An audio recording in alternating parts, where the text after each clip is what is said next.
call the February 6, 2024 council meeting to order at 7 p.m. Please stand and join me in the Pledge of Allegiance. I pledge allegiance to the flag of the United States of America and to the republic for which it stands, one nation under God, indivisible, with liberty and justice for all.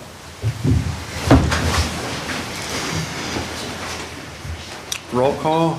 Myers. Here. DeShawn. Here. Shireman. Here. Moritz. Here. Sherrick. Here. Hickman. Here. Me. Here. At this point, I'd like to have a moment of silence to remember former County Commissioner Carl Watt, who recently passed away.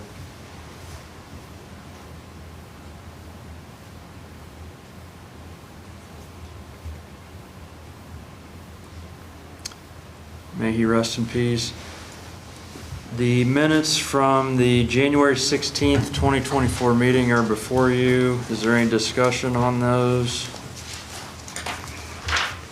Need a motion to accept, or need a motion to accept the minutes?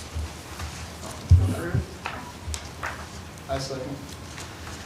I'll make a motion to approve the minutes. There we go. All in favor, say aye. All opposed?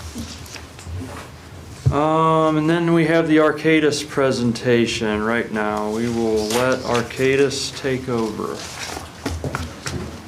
If you can just go to the podium, there's a microphone. It's the only mic we got.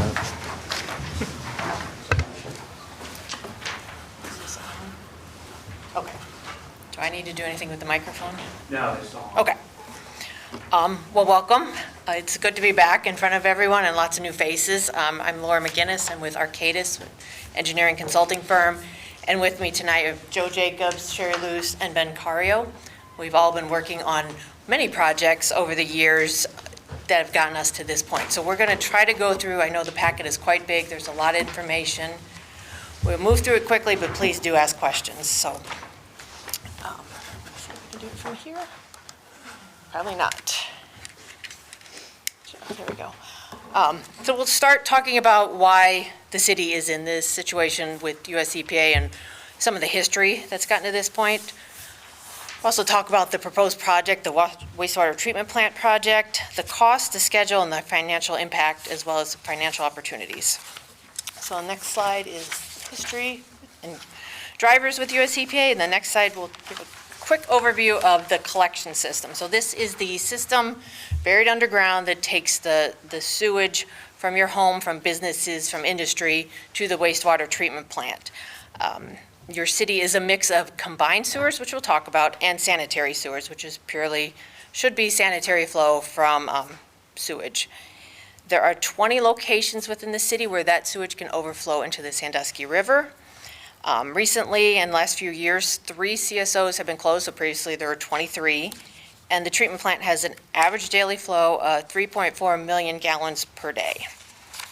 And so the next slide is a quick description of what a combined sewer overflow means. So basically, under a normal day like today, when it's not raining, the sewage stays in the pipe, makes its way to the wastewater treatment plant along the interceptor along the Sandusky River.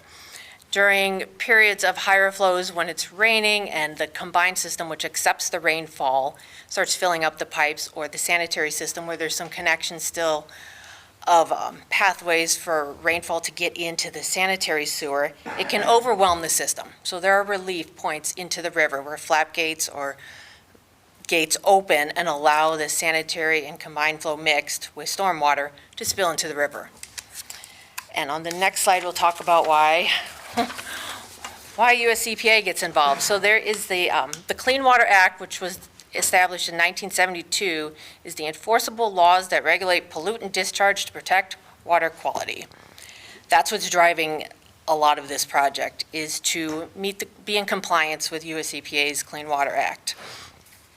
There's been amendments and additions to that, the National Pollution Discharge Elimination System, so it's a permit to discharge at the wastewater treatment plant, and then a combined sewer overflow policy in 1994. So all of this framework is what's ultimately driving Bucyrus to need to comply with the legal limits for overflows.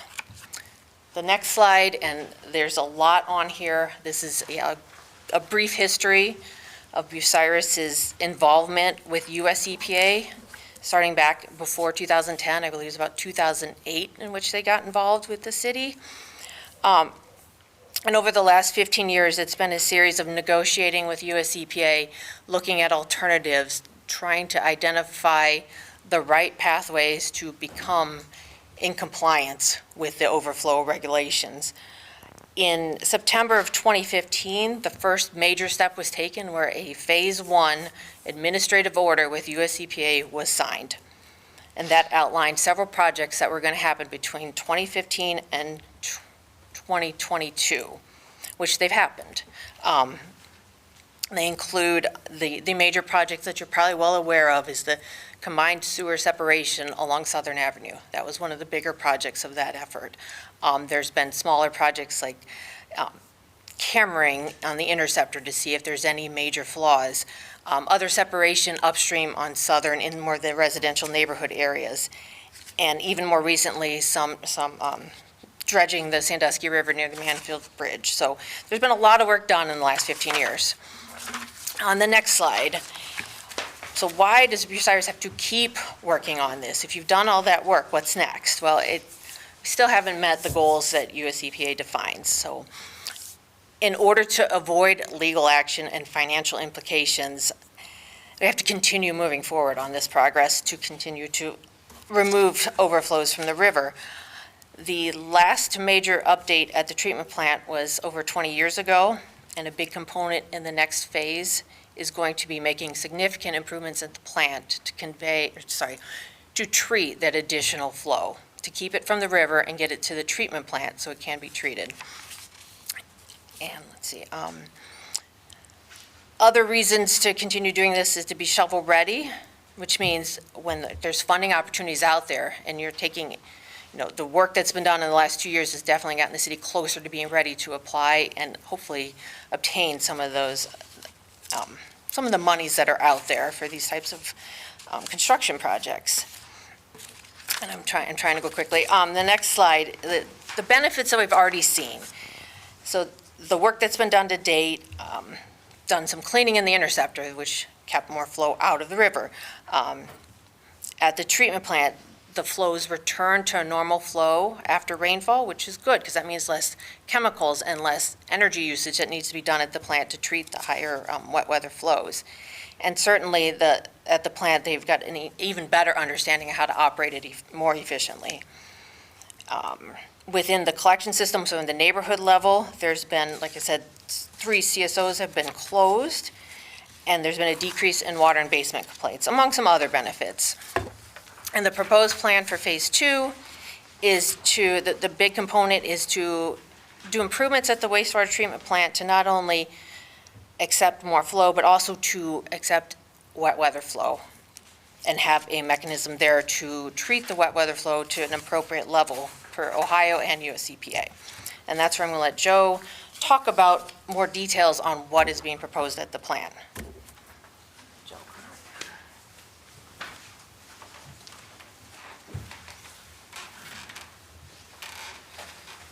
Good evening. I'm Joe Jacobs with Arcadis. Over the last few years, we've been working fairly closely with Tim Wood, the wastewater superintendent, to develop a plan for improving the plant, both to provide additional capacity and to address a lot of the asset management needs for the existing facilities. As Laura indicated, that the last time an improvement was done at the plant was 20 years ago, and wastewater treatment is a very challenging environment for maintaining equipment. There's a lot of corrosive gases and wastewater in itself, wears on equipment fairly heavily and requires pretty frequent, upgrades and maintenance. So why don't we go to the first slide? So when we started this planning process, we had several objectives that we wanted to try to meet. Laura had brought up one of the major criteria was to comply with the long-term control plan. we need to increase the wet weather capacity of the treatment plant to 17.5 MGD to be able to get more water out of the collection system and minimize upstream CSOs to the river. The current plant is rated for about 3.4 MGD.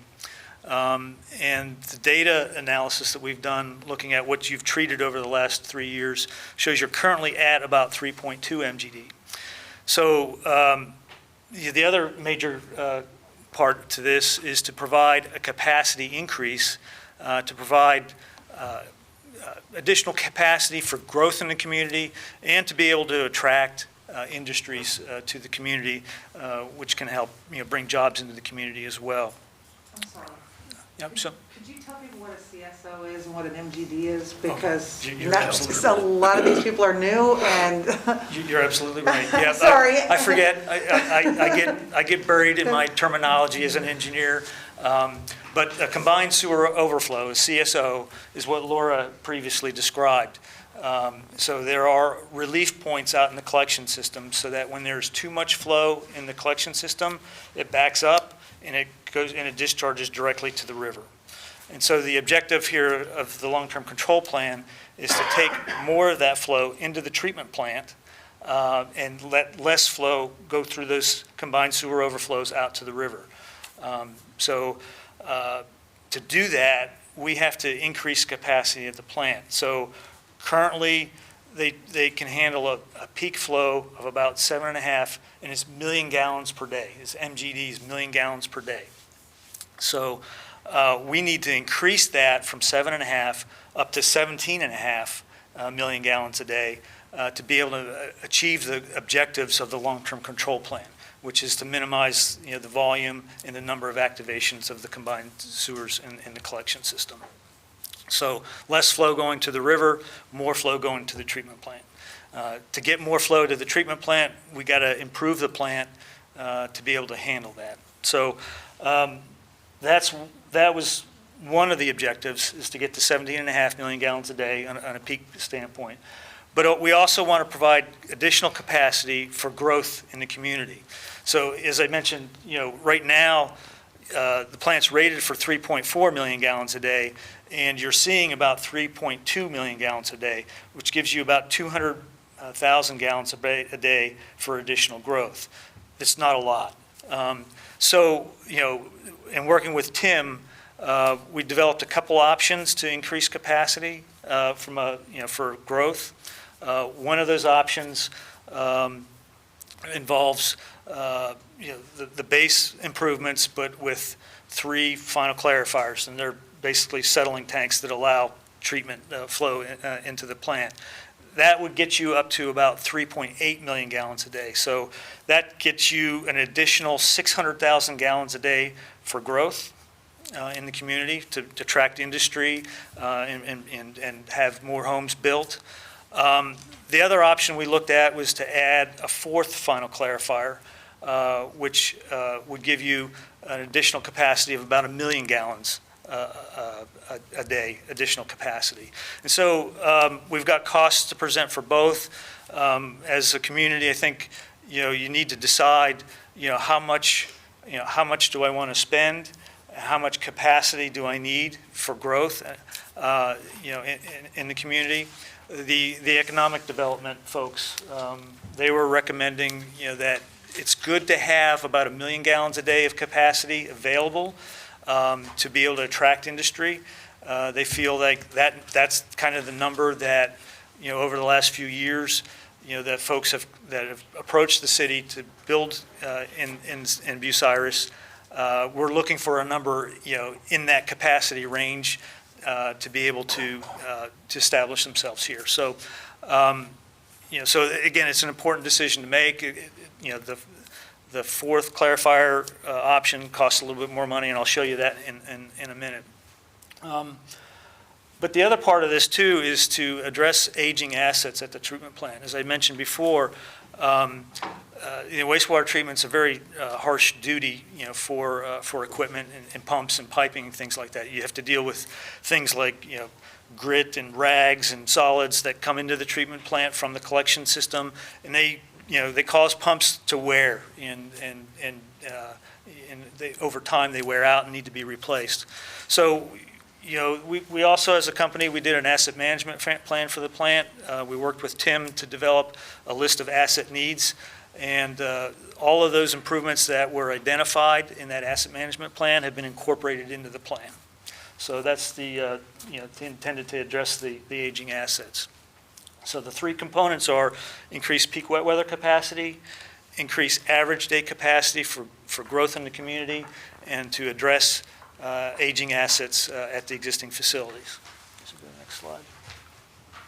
So you can see this is an overview of the plan, and I tried to walk you through this real quickly here, but the existing influent pump station and screen facility can handle a peak of about 7.5 million gallons a day. Again, we need to increase that to 17.5 million gallons a day.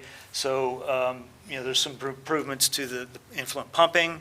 We're looking to build a new screen building, which will have screens that will remove the rags and the debris that interfere with the downstream processes.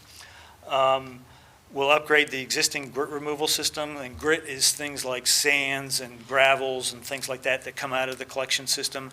We try to capture those up front as much as we can to protect the downstream pumps and equipment. In addition, the aeration system, we'll build new aeration tanks, or expand the existing aeration tanks.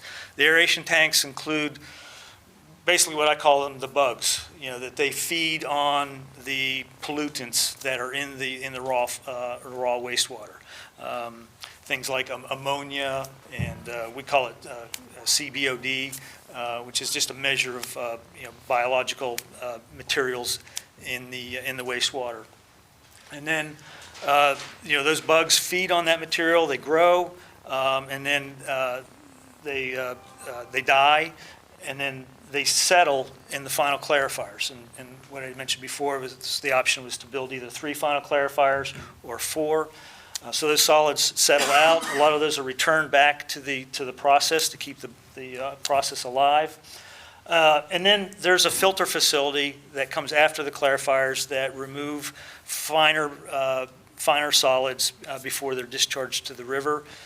So we'll be replacing the existing filters with a new filter facility. And then upgrading the existing disinfection, which basically kills bacteria before it's discharged out to the river. So that's kind of a high-level overview of the things that we're doing. We're basically touching every part of the plant and either expanding it, improving it, or addressing the asset management needs. So it's a pretty comprehensive plan, and there's a lot of work that needs to be done. So we'll go to the next slide. So the project costs, as I mentioned before, the option with the 3 final clarifiers. These next few slides, I'm going to kind of blow through these fairly quickly. This is just kind of a breakdown of all the individual components that I had mentioned and what the individual costs for those components are. Once you go to the next slide, Laura, here. So that was the construction cost, and then there's some project-related costs for engineering and design and financing and things like that. That gives you a total project cost. So I'm going to, when I do my summary slide here, I'm going to talk about construction cost, and I'm going to talk about project cost. The project cost includes the engineering and everything. The construction cost is just for the work at the plant itself. So why don't we skip through some of these just to kind of keep moving on. The summary slide, I think, shows everything best. Right here, yes, okay. So, so these are really the 2 options that we're looking at. So the 3 final clarifier option, as I mentioned before, gets you to a capacity from your current average day flow rate of 3.2 up to 3.8 MGD. That gives you about 600,000 gallons a day of capacity for growth in the community. The total construction cost for that is about $42 million. And then with engineering and financing and all the other costs that go along with it, you're looking at a total of about $54 million. The second option is to build that 4th final clarifier. That gets you from 3.2 up to the 4.2 million gallons a day. which gives you the 1 million gallons of capacity increase. And that adds roughly $3 million additional to the total cost, the construction cost, and it brings the project cost up to about $58 million. So, when you're considering the alternatives, it's really a pretty good value to add one more additional clarifier. I know it does increase the cost some, but you're picking up another 400,000 gallons a day simply by spending another $3 million to add a fourth clarifier on a project that's roughly $55 to $60 million. So anyway, I think there's good value there, to do that. If you decide that you want to have that additional capacity. Now, there's a couple of ways to do this. I mean, we don't have to do that all at once. We could proceed with 3 final clarifier option, and then pull the trigger a couple of years down the road to build the 4th final clarifier. That's something to consider as well. But I think, keep in mind, the economic development director, they felt like it's good to have that 1 million gallons of capacity on the books to be able to attract industry here in the first place. But those are some things I think you folks, as a city, need to consider to make a final decision. So I know that's a lot of money, but I wanted to try to give you some comparisons to what some other communities are spending. There are a lot of communities are going through very similar infrastructure needs, as Bucyrus here. And, this is a kind of a list of Central Ohio type projects, communities, and what they're spending and what they're doing. So as an example, the Circleville, Ohio wastewater treatment plant, which is south of Columbus, they're in the middle of construction now, but they're spending about $38 million to basically keep their existing 4 MGD capacity. So, they are doing some improvements from I think they build equalization to be able to help with some of the peak flows, but most of that is basically just asset management type work that needs to be done to keep their plant relevant and current and operating. Delaware County, Ohio, at their Olentangy Environmental Control Center, that's also in construction right now. Again, it's an existing plant that's being upgraded to basically meet a little bit more stringent effluent limits, but also to address a lot of asset management needs at the plant. That's a 6 MGD plant, and they're spending about $48 million on that project right now. There's 2 plants, actually the Lancaster Upper Hawking's gone through 2 phases of expansion. So the first phase, that was back in 2011.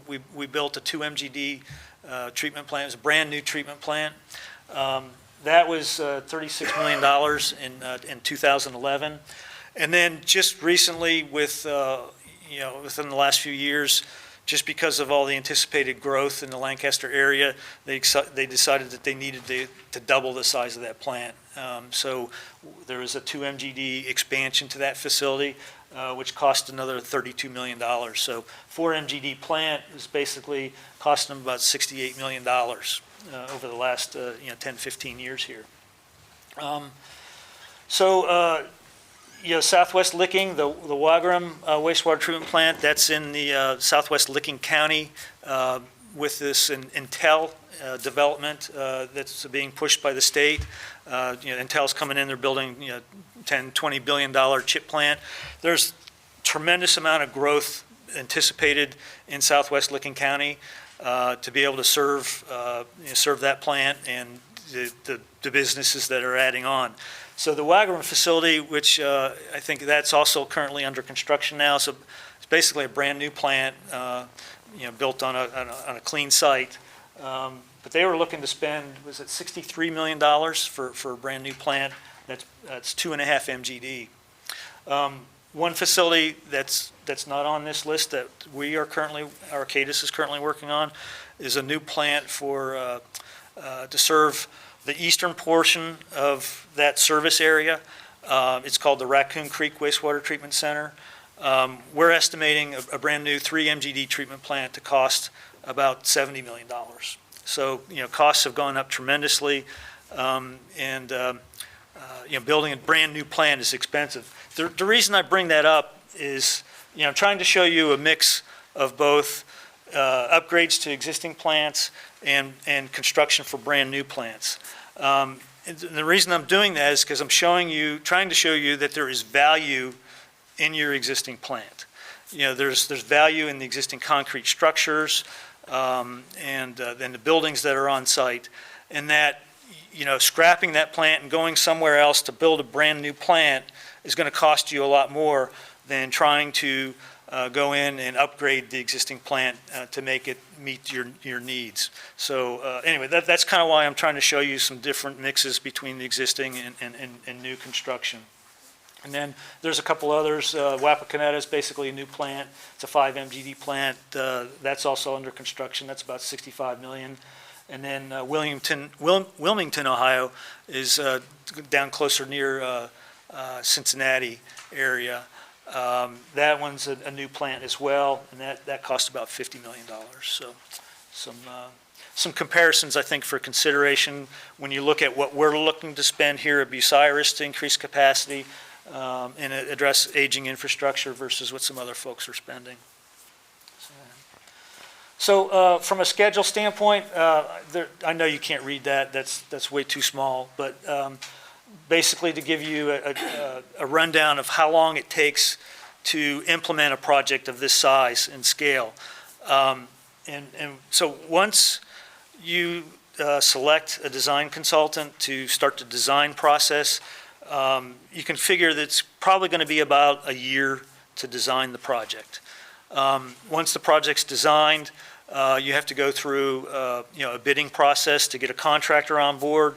Typically that will take 4 or 5 months to get a contractor on board. So you're 16, 17 months once you've selected a consultant to when you basically have a contractor on board to begin construction. Then once construction begins, we're estimating it to take about 30 months, 2.5 years to actually build the plant and make the improvements. And if you're building a new plant, you could probably do that a little quicker, but with an existing plant, we got to keep it in service while we're building it. And so that takes a certain amount of sequencing that needs to be planned out during the design, again, to keep facilities running. But that has a tendency to make things stretch out a little bit longer because you can only do one thing at a time while you're keeping the plant going on other portions of it. So overall, from the initiation of a design, bring a design consultant on board, we're thinking it's about 4 years from beginning to end for completion of the work. So I know I've talked a lot.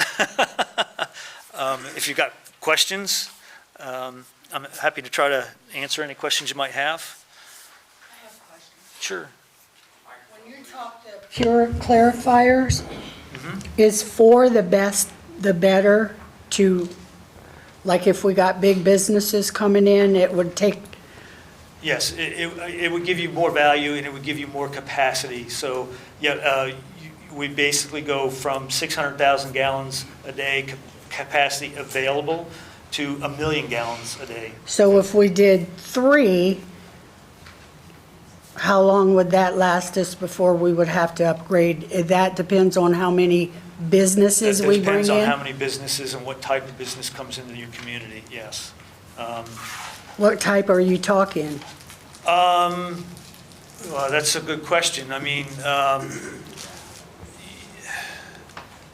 I think maybe you need to talk to the economic development a little bit more about what type of businesses have approached the city. I know there was a year and a half, 2 years ago, there was a tofu plant that was interested in building in this area. I don't like tofu myself either, but they love soybeans. It's all soybean based, and there's a lot of soybeans. And this is kind of a good location for it. But ultimately, I think they decided to go somewhere else. I think down in Kentucky or something like that. So if we did a 4, just how long down the road that would depend on how good we are getting more factories or whatever in, right? That's right, yes. So if we went 4, we're set pretty good for a very long time. Yes, I would say so, yes, yeah, Okay. yeah. Again, it would depend on what kind of industry you can attract. But we would be ready for whatever. But you would be ready for it. That's If they right. did. Yeah. So, okay. And Gotcha. that's what I think the Economic Development Director was kind of reinforcing, is that having that capacity available makes it more likely to have an industry, Exactly. come to your community. So when you're- maybe down the road, if we got to 3, we'd have to, depending on how many we get here, we may have to redo it to get more, right? And the plan does outline, future improvements as well. I mean, they're not included in the cost, but, But if we did 4, we wouldn't have no future. there It depends are on how plans, much we bring here. there are plans to expand beyond this too, if you need to. Yeah, if. So we can, and exactly, because you don't, it's a fine line that you want to walk here. You want to have some of it, some capacity available to, for growth and to attract, businesses, but you don't want to spend too much money and put that burden on your ratepayers, on day one. So you got to kind of walk So that would you fence a little bit. recommend 3 or 4 for Bucyrus? Boy, You don't have to answer that. I would take the 5th if I was you. No, because I plan ahead. yeah, it's Because real- if we go 3, down the road, we're going to have to raise anyway to upgrade it. Yeah. But if we do 4 and we raise it now, we could keep it that till we got 4 done. Yeah. And then we'd be a long time down the road before it would even be a thought, depending on what factories and whatever we got coming here. Yeah. So that's a genius idea, right? Yeah. Absolutely. So there is a plan, to lay out this plan, beyond the numbers that we're talking about. So you really got the I choice mean, here. you could actually add another Yeah. aeration tank, which would get you a lot more capacity than just a clarifier. But we don't see that there's a need to do that now. And you could, if you decided that 600,000 gallons was enough, the plan is still there to add the 4th final clarifier. It's just a question of when do you pull the trigger to build it. And then you'd have to raise rates again, right? Yeah, but you may not necessarily need to raise rates as much for the 3 final clarifiers as you would for the 4. So it'd be just better to raise the rates once and go for the gusto. And that's what you have to decide. Right, but if I was deciding it, that's my gusto. Carolyn, we're gonna let the Service Committee and Finance Committee decide that Right. at a later point in time. Yeah. So I'm going to turn it over to Sherry. She's going to talk a little bit more about the numbers and what the impacts to rates will be. And she's probably in a better position to answer some of those questions than I am.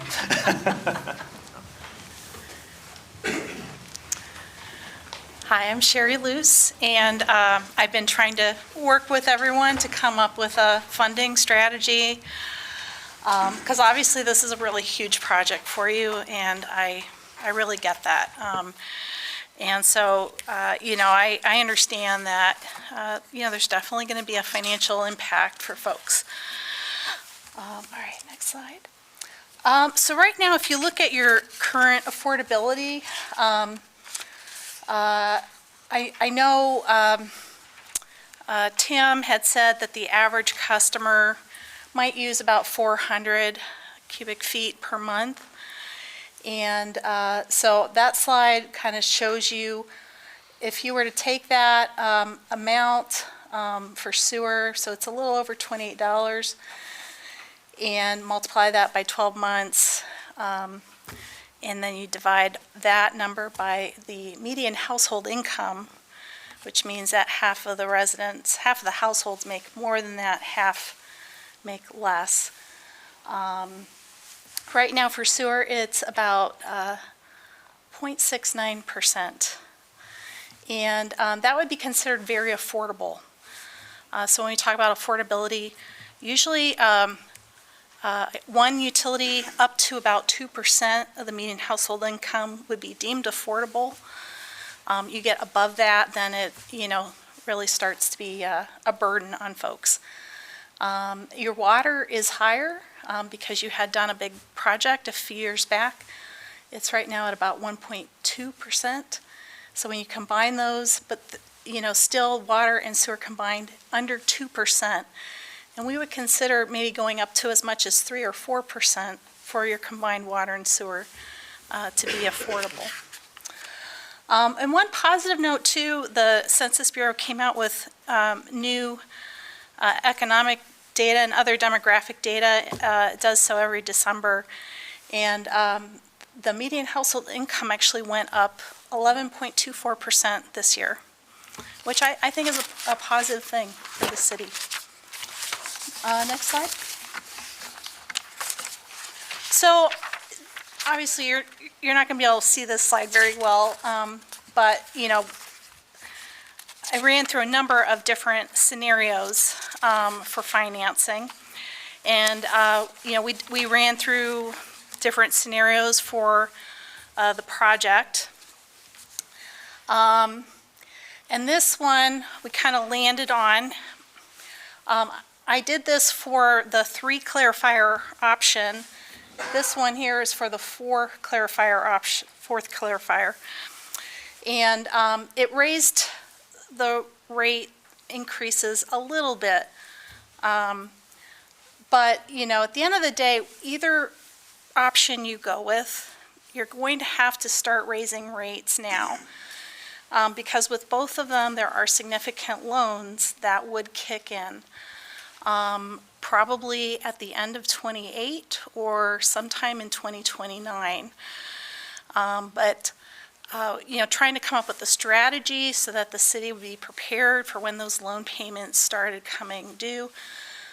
We need to start raising the rates now, and so that we don't have a rate shock where you're having to really raise them in a year or two.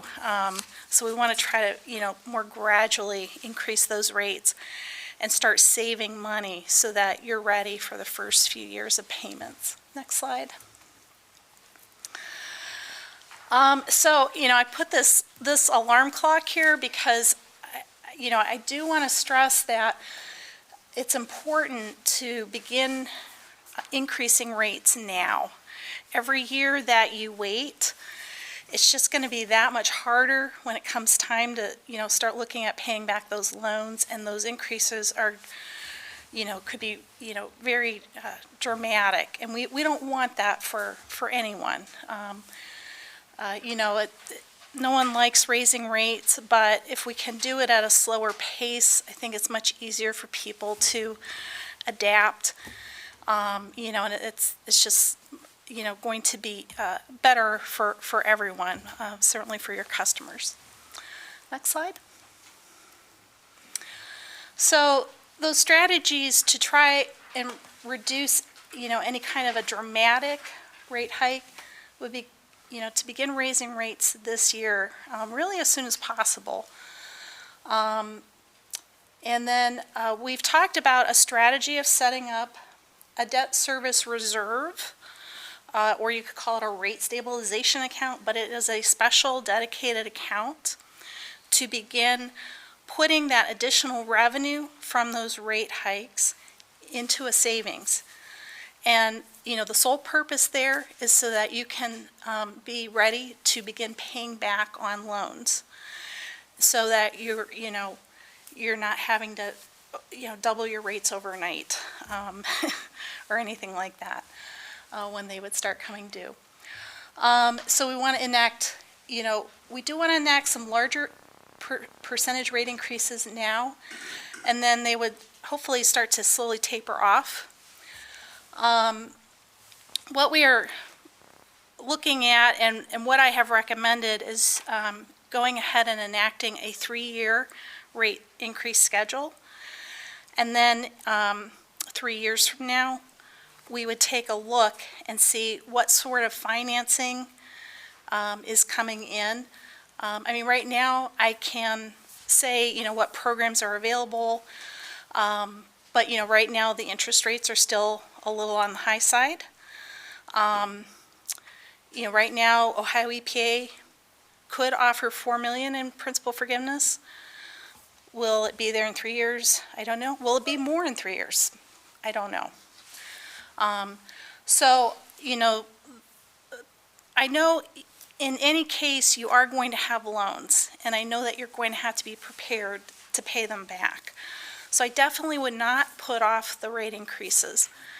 But then what we can do is in 3 years, kind of take a look, see, what is available, look at what the funding programs are offering, and then kind of, relook at the strategy and figure out from there what, more you may have to do.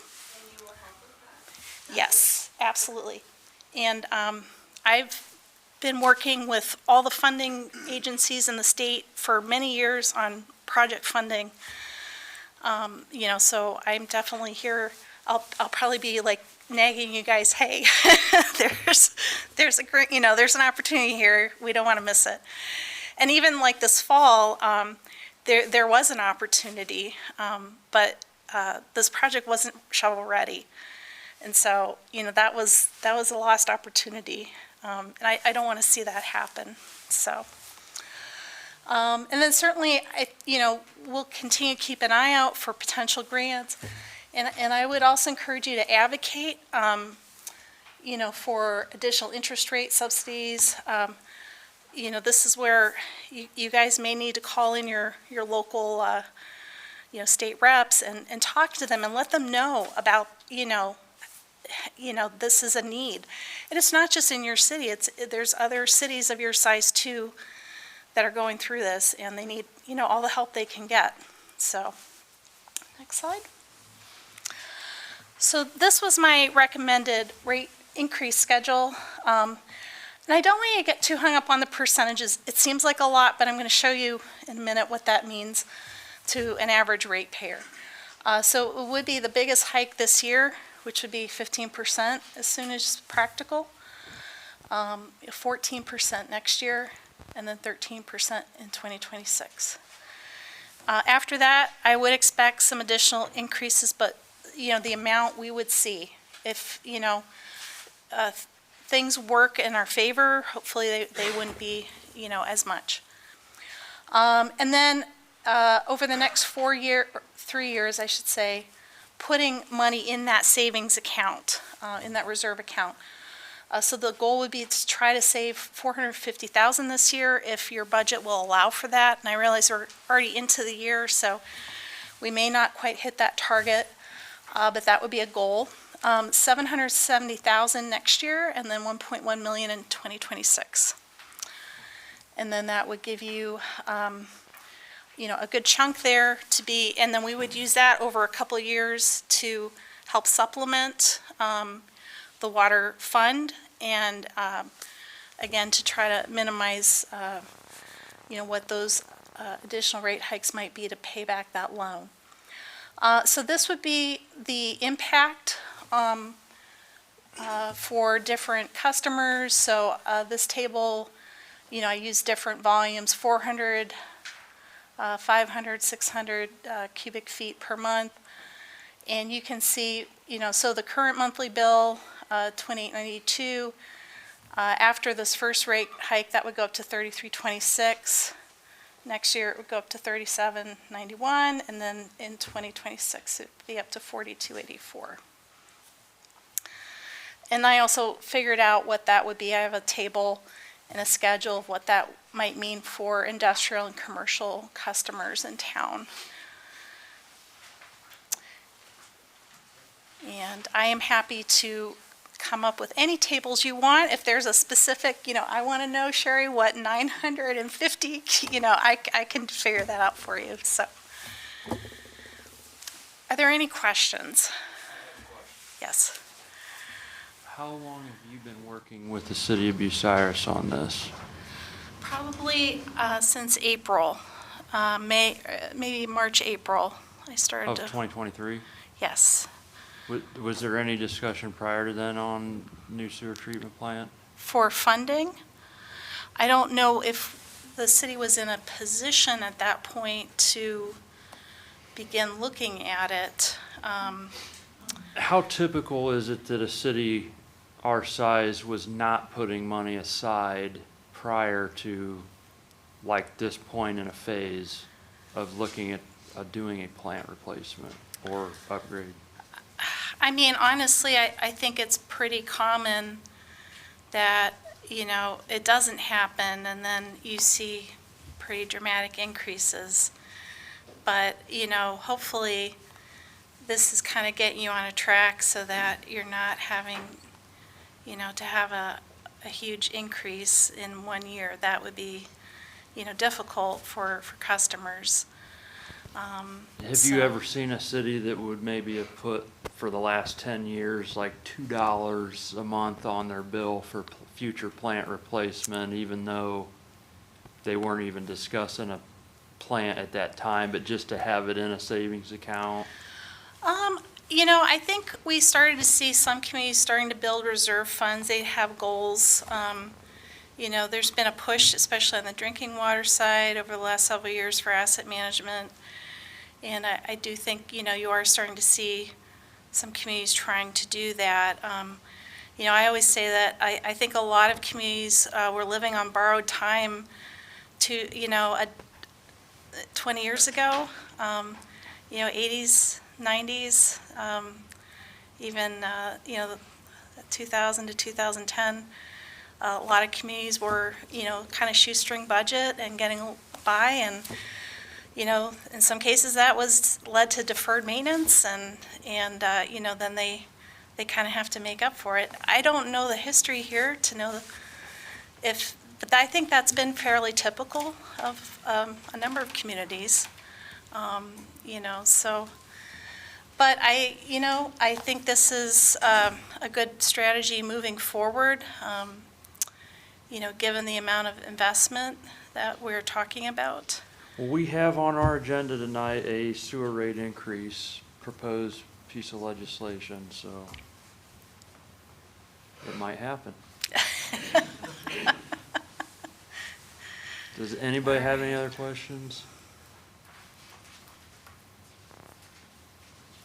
Okay, this slide is going to be posted on the documents on demand on the city, or this slide shows, so that anybody else that might be watching that wants to see it, it will be there for the public to see. And thank you for coming. And you don't have to stay for the whole meeting either.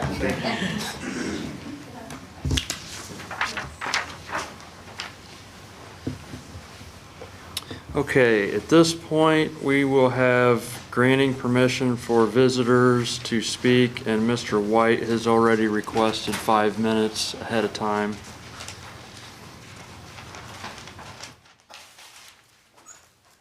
Greg White, 1125 Hillcrest Drive. Thank you, Mr. President. First of all, I'd like to thank City Council members, the Auditor, City Service Director, and the Mayor for their efforts in listening to the residents of this community. Open government is the best policy. I know that this year is not going to be an easy one for everyone involved. You as council, residents, taxpayers, and all the employees of the city. Whatever the outcome, everyone is going to have an equal share in addressing these problems. Some people might not like this, but we all must find ways in solving how we can accomplish to benefit everyone, and not a few pulling the entire load. I encourage all residents of the city to attend all meetings with your council. If you're unable to attend, write a letter to council. Express your concerns or problems with things. Your letter is read during council meetings and becomes part of council. You have input available to you.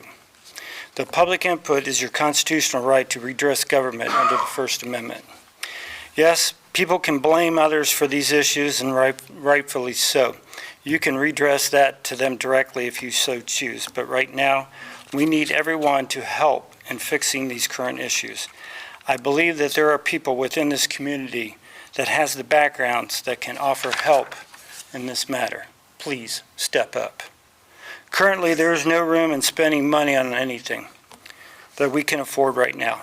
Sorry. But when I read the Safety Service Director's letter that there is no pull this year, that made me mad. I understand. Well, there are other things we can cut right now. I'm going out on a limb. The agreement to pay $50,000 a year for a service that we really are not benefiting from. Water treatment plant. We're not going to bring any business in, according to these people. 5 to 6 years, maybe more. 8, as they said you should plan for. There are other groups wanting services of the city we cannot afford at this time. I have no disrespect for these organizations or others, but I'd rather see the pool open as a community as a whole rather than pay money to these people. Like I said, the water to wastewater treatment plant, we're not going to see any business come in this town for the next 5, 6, 8 years. So we need to plan what we need to plan now with what we have. Myself and the law director do not agree on certain things sometimes, but however, after reading his letter, I will agree with the law director on the public lands owned by the city. To see if there is a better way of making money on this land. Maybe we should look at every option that can save money. I also want to thank the mayor's staff. That was a great savings on the city's money on unnecessary things. I think it's like, what, over 20 grand right now? Thank you. Hope that you can find more. I know it's probably in there. The last thing I want to talk about, I noticed that Ordinance 53-2023 is back on the table. I was understanding that this was going to be an open forum public process. I hope this is not going to be a he said, she said deal. If you're voting tonight, then vote no. I think we need to have this open discussion. People have a right to speak. Thank you. Thank you, Mr. White. Is anybody else want to address council? Please come to the podium and state your name and address. I do. Ken Long, 625 South Spring Street. I don't know where we're at as far as, I know at council, we bring up items we're going to talk about at the committee. And so there's been prior discussion, I don't know if I'm out of place or not, but as far as the water procedures, policies, updating that, open forum, is that scheduled? It has not been referred to committee at this time to discuss the utility deposits, if that's what you're referring to. Okay. So what do I need to do to make that happen? You need to ask these council members here if one of them would refer the utility deposits to, is it service committee only or service and finance? Service and finance. Well, it's not just deposits. There's just procedures that are not being followed, things like that. For example, we have to, as a property owner of a rental unit, I'm supposed to sign off on that I'm being held financially responsible. Well, I've got 3 pending right now that supposedly I owe money for, that those documents weren't signed. And I mean, it's the city's policy and it's not being followed. So the policy of where the city goes back on the landlord if the tenant moves out and doesn't pay the bill, that's also what is an issue. On their application, there's no, my signature's not on there at the bottom, saying that I'm going to be responsible. And we're not going to fix this tonight, but there's more issues than just deposit. And so I don't know how that can be incorporated into water concerns, because there's more than one. I'm trying to think of how this can be worded to refer it, that it encompasses all of that. Yes, that's my goal too. Do you have any idea, Mr. Myers? Yeah, you plan on coming maybe Thursday night? I sure am. I'd like to then make a motion to refer the deposits for utilities as well as all of the procedures and various other rules, all to service and finance. For water. For all For the whole utility For all bill. city utilities. Is there a second? Second. Mr. Hickman has seconded. All in favor to refer that to service and finance, say aye. Aye. Aye. All opposed? Okay, now that's going to be on committee so it can be discussed on Thursday. Thank you. Next item is the International Property Code. That is up in the air right now, and I didn't think that was going to be on schedule. I was told it was not going to be on the schedule to be voted on. At the last meeting, we had tabled it. Right. Yes, sir. And then I had discussed with the council clerk yesterday and today, do we still have it on there or should it not be on there? And she called the law director, and I mean, personally, I think the way we had left it was going to be discussed at these committee meetings, so. I agree, not be voted on. I don't know procedurally as to how to get it off of here, because it's going to continue to be on there as a final reading until we dispose of it in some permanent way. I thought the term was called tabled. And Well- I'm not being difficult, it's just, this is just what I don't want to have When you table happen. something at one meeting, does it keep coming up at the next meeting, or how is that, Mr. Gurney? Right, so you guys can just vote to have it.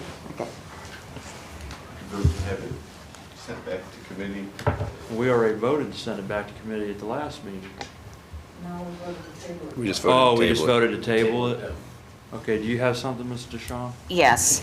I had a phone conversation earlier this evening with Mr. White about this very issue. I told him that I believed the reason that Ordinance 53-2023 Property Maintenance Code was on the agenda was just a formality.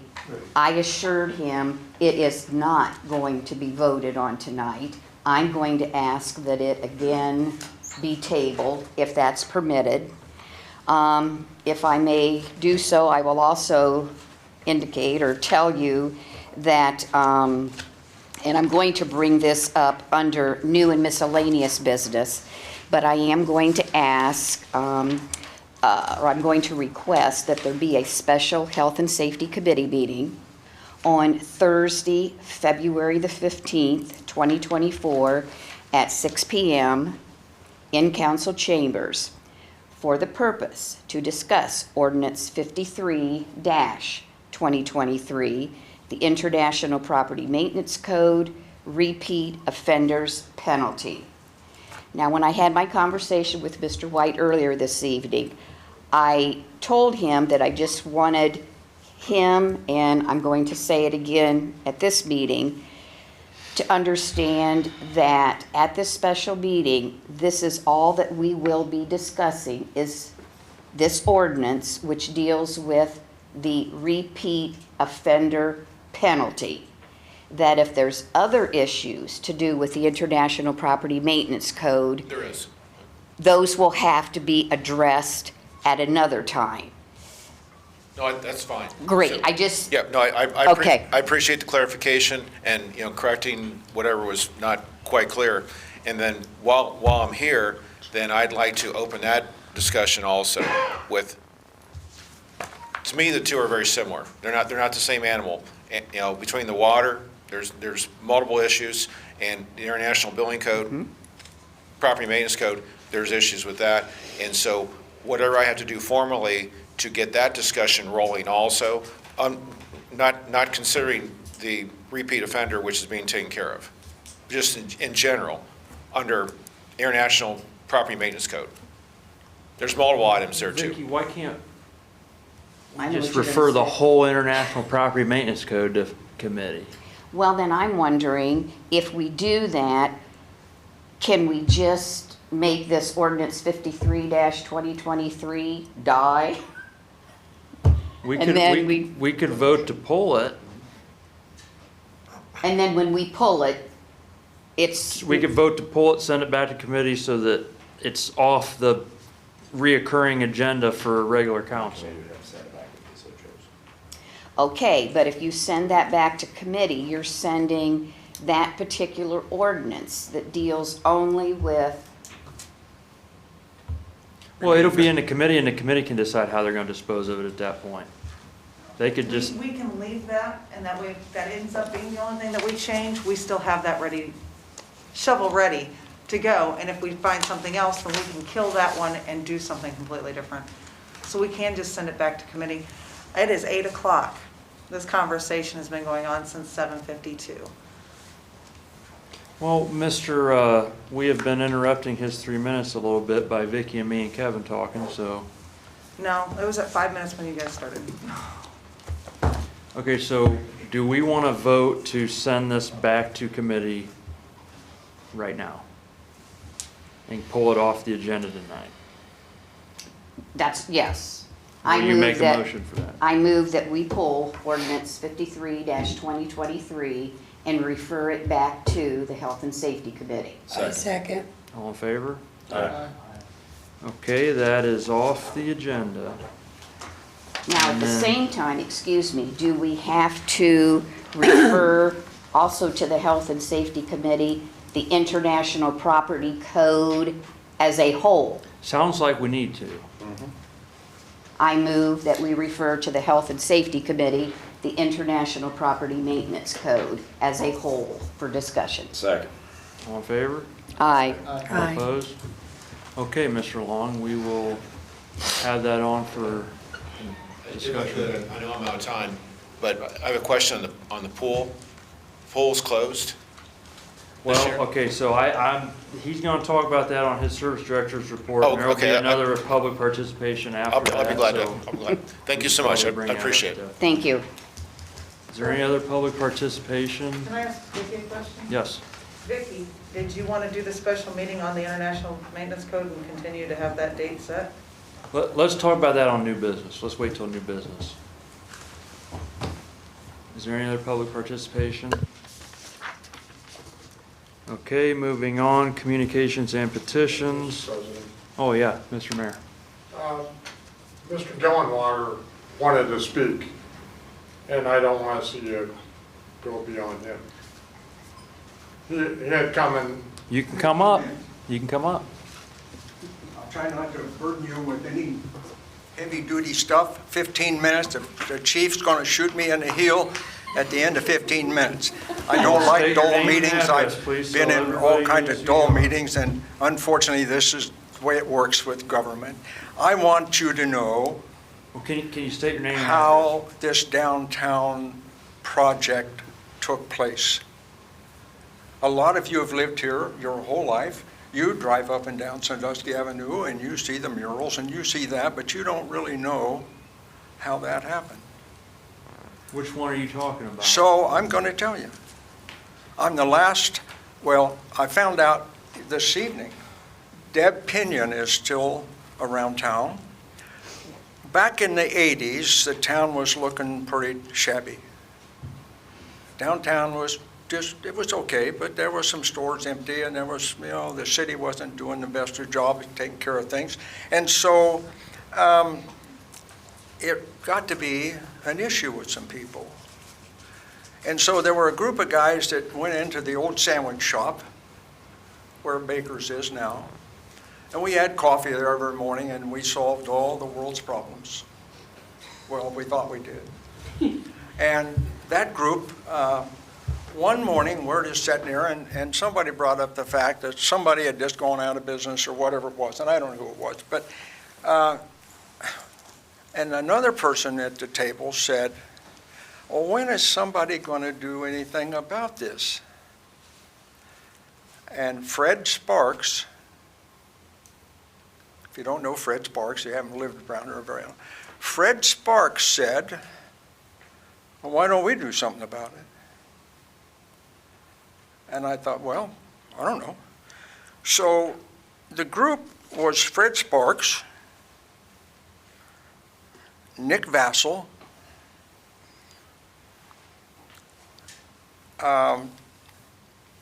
John Blackford, John Kennedy, myself, and although she wasn't there, she became a main player in your downtown renovation, Deb Pinion.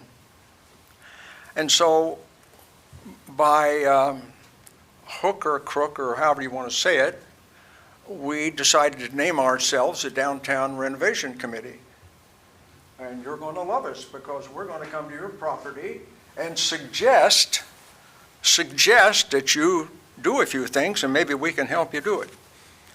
And it started to take fire a little bit, and then we got real brave and come in here one night and suggested that the council get involved because the town's looking crappy. We got power lines running all over the street.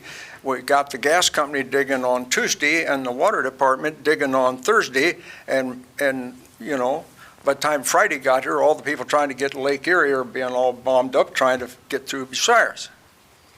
How am I doing so far? Okay, anyway, the end result was we finally got council on board. Deb Pinion and I guess a couple of us wrote a grant request, a grant request to the Timken Foundation. We were pretty sure it would get to Canton by the U.S. mail, but it got farther than that. We got a return call from the people at the foundation asking us to be more specific. And so we were more specific, and the end result was we had found a fella named Eric Grow. Eric Grow paints murals. Boy, are we lucky. He painted all of our murals except one. He trained the kids from the Columbus School of Arts and Design to paint what would be a mural on the side of Mizik Miller that looks like windows. This all happened because of some volunteers that said, we can do better. Now, you have to be pretty smart to do what I did, because I was the one that had the intelligence to go into everybody's basement on Sandusky Avenue and find where their gas meter was. That took a lot of intelligence. Because some of the gas meters had to be moved, water meters had to be moved, because we filled in all that gap in front of the buildings where we had all kind of mismatched sidewalks. And now we don't have mismatched. They're all filled in. And a little anecdote, I got to Wise Furniture and asked to go to the basement, and no problem. And I get down there and realize that their big slab sidewalk is being supported by a 4x4 and another 4x4 holding it up. And time and again, I had seen people back their pickup truck up over that, yeah, to load out some furniture. I thought, boy, that's pretty good sandstone. Anyway, you're supposed to hear music in the background now of the Lone Ranger. You know, when the Lone Ranger and Tonto are coming, the music goes and they're about to solve a big problem. We found Eric Grow. Eric Grow came and we said, well, we'd like to have a park here on the square, and we find that you're a muralist and blah, blah, blah. And he basically said, oh, I'd love to attack this. And so with getting my knee in the throat of my dear friend Doug Wilson, who happened to be the mayor at the time, who wasn't quite in favor of this, we fought to get the old dilapidated house that was set in between the copper shop and the Ohio Windstorm Insurance Company that was falling down and empty. We wanted it for a park, and he wanted it for a parking lot. And I said, we don't have anything up here to look at. Why would anybody want to park here? There's nothing to look at. You got a gravel lot here where the fire was on the southeast corner of the square, and it looks like, excuse me, crap. And so he finally agreed. And Steve Schiffer, my dear friend from the copper shop, said, maybe I can help you sell it. He made copper plaques that memorialized the park to Robert Picking. That's pretty hard to say no to that one. And so the council agreed, fine, no problem. I just want you to know the council had some invested in this. It took some work with the city doing the main sewer line that went up the street. somewhere in the 100 block of Sandusky Avenue, I don't know where it is, they found a wooden section of sewer, probably 8 feet long, that had probably been there for 100 years. It was being fed in one end with clay pipe and another end with clay pipe, and this, I don't know where they took it. Maybe they burned it up, I don't know. But we went to the power company, and we were almost asked to leave, but they finally reconsidered and got all their lines off of the top of the street. And I don't know if you know where they went or not. Most of them are down the alley and over on Walnut and Poplar Street. Cleared up all that stuff on Sandusky.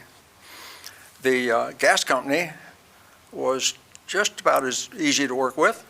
They agreed to start moving boxes and gas meters so we could repave Sandusky Avenue. So having said all that, with what has happened, what caused me to do this? All of the committee now, as I said before, I've passed on.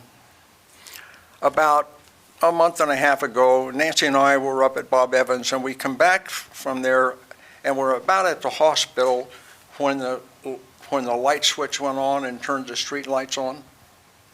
The flags were up by then, still up by then, because it wasn't Veterans Day yet. And since if you get to be 85, you can be a senior member of a lot of things. So I'm the senior member of Kiwanis. Kiwanis does a lot of things for the city. If it weren't for the joint efforts of Kiwanis and Rotary, I want to give Rotary credit. There might be a Rotarian here someplace. Might be a Rotarian here someplace. Well, you have to be careful. They're tough people. We worked together to build Miller Park as a showpiece for a town like Bucyrus. And now our last venture was the Splash Park. What an exciting thing that was this year. So I only come this evening to, I guess, shoot my mouth off a little bit and not take any credit, but to make sure you know there are people out here in the world that don't hold public office. They just kind of sit around, drink coffee, and then they say, why don't we get off our butts and get something done? You don't have your gun out yet. So the last thing I want you to think about are the murals. You would be surprised if you were to set, as I've done, Nancy and I have done this, I'm going to say hundreds of people, maybe it's now in the thousands, hundreds of people stop in this town every weekend to see the mural on the square and the Veterans Memorial. The Veterans Mural, I'm a veteran. I'm not a very good one, nobody shot at me, but I'm a veteran. I've seen grown men stand there and cry, look at that Veterans Mural. If you think this is not drawing people to Bucyrus, there's at least one business will tell you, oh yeah, they are, because when they look at the Veterans Mural, once they've done that, they look across the street, and if there's any possibility of a place to park, they're going to go to Baker's? Baker's draws people in here. Look at their traffic, or their license plates, 21s and 23s and 25s. That's the alphabetical number of Delaware, Franklin, and the Licking, or county for Lancaster. This stuff flies through here Thursday night, and they fill that lot up. There's one business that's really doing good. I wanted to just let you know these things because eventually things are going to have to be done over. It don't last forever. It has to be maintained. I'm kind of wrestling with a project now for Kiwanis. If we can get a little more help to do one more little thing downtown. I want to share one thing with you about a mural. I really had a great opportunity to talk with Eric a few times, our muralist. If you look at the mural on the square, when you look at it, you're looking straight south on Sandusky. But if you move over here a little bit, You're still looking straight south on Sandusky. Look at any other painting. I've never seen anything like this. No matter where you move on that, to that mural, it's still looking, you're still looking straight south. You test me out on that. I thank you, Chief, for not shooting me. I appreciate the opportunity to come, and thank you for your work, and thank you for getting me on the agenda. Well, these are more important people than me, for sure. Sir, I'd like to thank you for your service. Oh, I'm sorry. I'd like to thank you for your service. Thank you, ma'am. Thank you. Yeah, thank you. And I agree. We have a very beautiful downtown, and there's been a lot of people over the years that have contributed to that probably we haven't even heard their names. Well, you see, it happens. I missed one name, Mary Minor. Mary Minor is like the brain power of one of the garden shops or flowers, the worker of women flowers or whatever it is.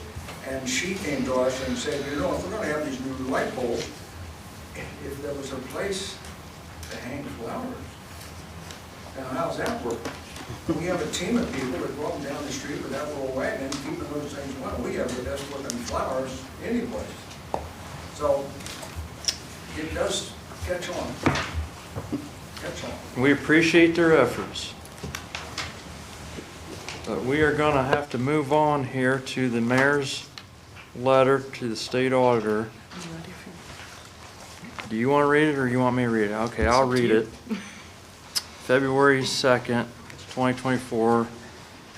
Ohio Auditor of State Keith Faber. Dear Auditor of State Keith Faber. I, Bruce Truca, Mayor of the City of Bucyrus, am requesting a fiscal watch review in accordance with Section 118.021 of the Ohio Revised Code. This is due to our expenses in our general fund being more than our revenues. I am including the attached graph to show that in 2022, the expenses out of the general fund exceeded the revenue taken into the general fund. For the past 3 years, we have used ARPA monies to balance this disparity. We have exhausted our ARPA funds, and based on our current projections, we do not believe we will make it through 2024. The city auditor and council president both agree with this assessment. Sincerely, Bruce D. Truca, Mayor. Also signed, Kaylee Lewis, city auditor, Kurt Fankhauser, council president.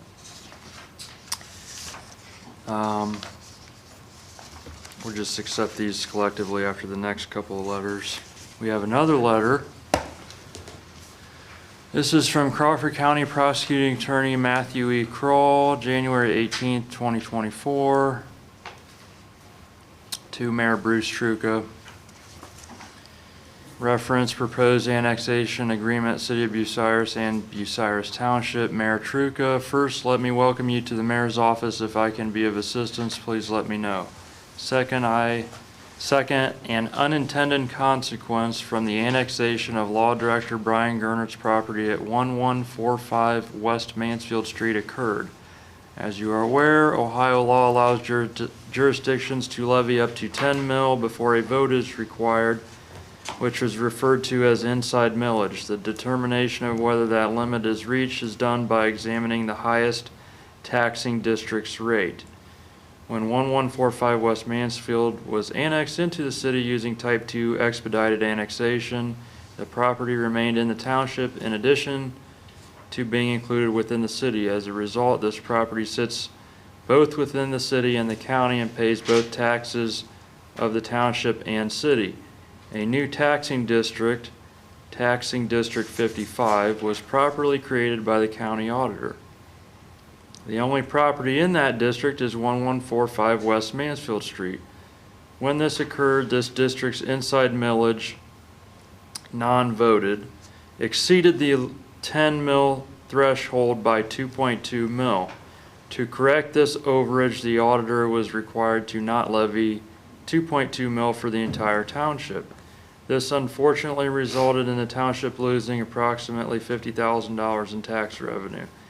In discussing this with the state auditor's office, the county auditor, and the township, it was suggested that the township could enter into an annexation agreement with the city to eliminate the taxation of any specific parcel or parcels located in the township that would not cause the township to exceed the 10 mil limit. The provisions which allow this can be found in section 709.192 and 709.23. These findings were presented to the trustees and a resolution was passed January 17th, 2024. Mr. Gernert was asked to attend the trustees meeting since it dealt with his property. I want to be clear that Mr. Gernert did not request this action by the trustees. However, since his tax bill to the township would be reduced by $54.43 a year, he agreed that he would need to have outside counsel review this on behalf of the city. My office will draft the agreement on behalf of the township and provide to the city for its ratification.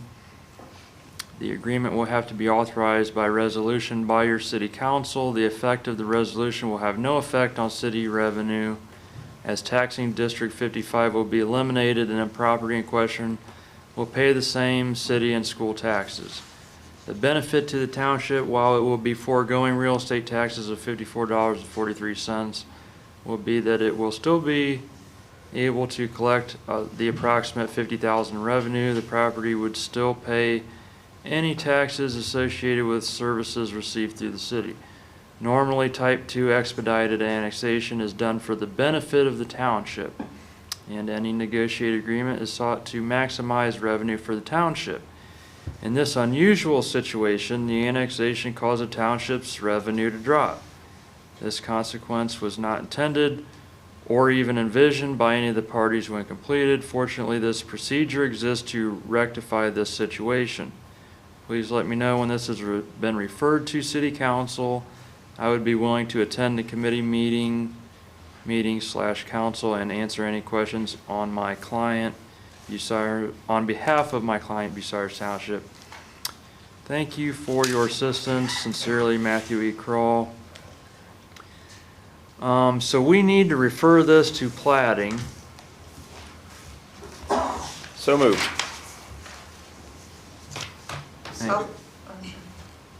Was it? Hickman seconded it. Okay, Zion second. All in favor, say aye. Aye.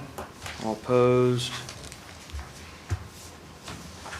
Next, we have a letter email from Bucyrus Public Library.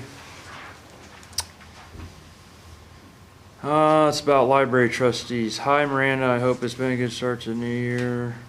I have 3 trustees with expiring terms that would like to stay on the board another 4-year term. Pete Maynard, Katie Fisk, Donna Moore. Please let me know if you need anything else from me in order for council to make this decision. Thank you, Stephanie. She is the director of Bucyrus Public Library. So which committee does that go to? Economic Development? Need a motion to refer that to Economic Development. So moved. Second. All in favor, say aye. Aye. All opposed? We have another letter here from the Bucyrus Bratwurst Festival. And I'm going to let you read this, Mr. Myers, since you signed it.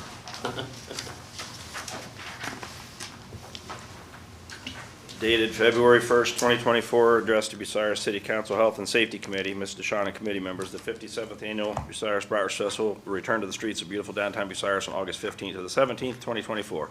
We respectfully request the following street closures effective 9 p.m. on Tuesday, August 13th, 2024 to allow crews to lay cable, assemble the water and electrical systems, and install safety barricades. Streets will remain closed until 8 a.m. on Sunday, August 18th, 2024. Those include Sandusky Avenue from Mary to City Hall, Warren from Walnut to Poplar, Rensselaer from Walnut to Poplar, Mansfield from Walnut to Poplar, Charles from East Alley South to the Wendy's parking lot entrance. We also request the following: use of City Hall lobby and north and east parking lots for the craft show and art show as in previous years. Rensselaer Street from Sandusky to Poplar, closure at 5:30 p.m. on Tuesday, August 13th for placement of the Rensselaer Street stage as in previous years if needed. Closure of the east-west traffic through the square on Tuesday, August 13th, 2024, 5:30 p.m. to allow the ride company to start setting up. North-south traffic will be maintained until 9 p.m. on Tuesday, August 13th, 2024. Parades are scheduled at 7 p.m. on Thursday and Friday, August 15 and 16, as well as 4 p.m. on Saturday, August 17, 2023. The parade route will be the same as in previous years from Perry to Oakwood. We request the following closures 2 hours prior to parade times. River from North Sandusky to Tiffin, 1 lane to be maintained for EMS access to hospital. Perry from North Walnut to Broadway Alley. North Sandusky from Mary to Irving. Mary from Poplar to North Walnut. Liberty Street from South Walnut to Poplar Street. Center Street from South Walnut to Poplar, Lucas from South Walnut to Poplar, and South Sandusky from City Hall to Oakwood. We further request that the City of Bucyrus Administrative Assistant, in coordination with the Bucyrus Police Department, contact ODOT to reroute wide load permit holders during the aforementioned closures. Your continued support and cooperation is very much appreciated. Without your support, the Bucyrus Bratwurst Festival would not be in success that it has been for the past 57 years. We look forward to seeing you all at the Boyd Long opening ceremony at 11 a.m. on Thursday, August 15th, and encourage you to participate in various activities throughout the 3-day festival. Respectfully submitted, County Myers Director Adam Heinlein, President. I think this needs referred to health and safety. We'll need a motion. I'll make a motion to refer that to health and safety. All in favor, or second? Second. We have a second? All in favor? Aye. All opposed? And then we need a motion to accept all these letters collectively.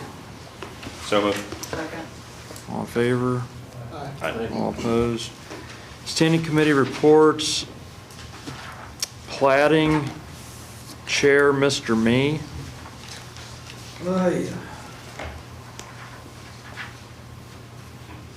Attended a meeting with the Health and Safety Coalition. Bonnie was there, our project girl. There were about 10 or 15 people that got together and just started getting grants. They got like a $12,000 grant. They're going to spruce up the town and stuff like that. Next year, they're going for a $100,000 grant, but that's for the entire county. Still working with David Zach Partnership on rezoning.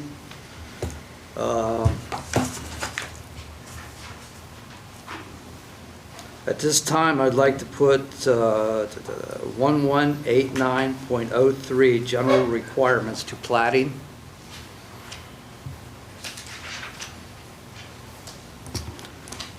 Then I'd like the budget to go to finance too. Is it already in there?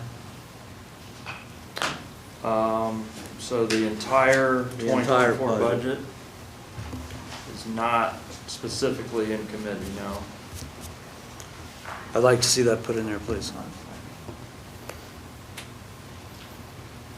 Okay, so Mr. Me wants to refer 1189.03. Can you, I'm not familiar with that. What is that? It's just general requirements for parking lots.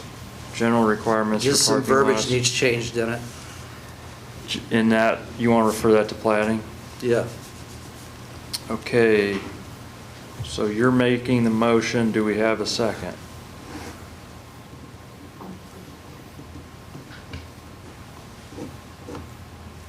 Second. All in favor? Aye. All opposed? So 1189.03 is referred to plating. And then the entire 2024 budget referring to finance. Is there a second for that?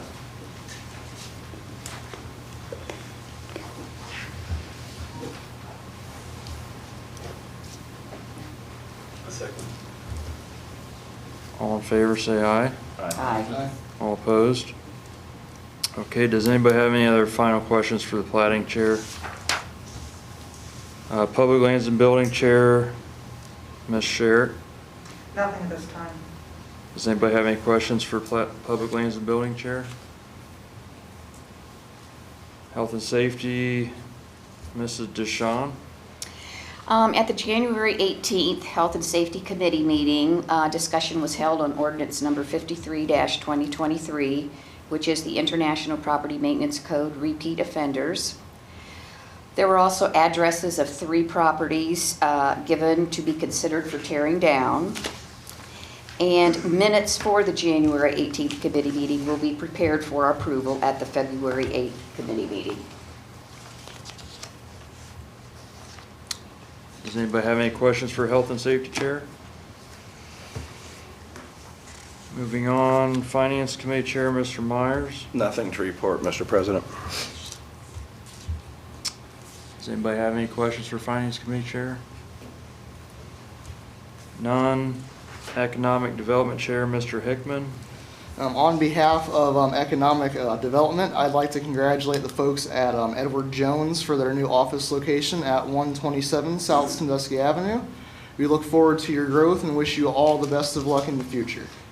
And another note, the Tourism Advisory Council has their first meeting on February 13th. That's all I have. Does anybody have any questions for Mr. Hickman? Mr. President. Yes, Mr. Mayor. Can I ask where you're gonna have the meeting at? Let me look back at the email real quick. Says Bucyrus Area Chamber of Commerce. Is it public? I wouldn't know that. What time did you say it was? They're gonna meet at 10 a.m.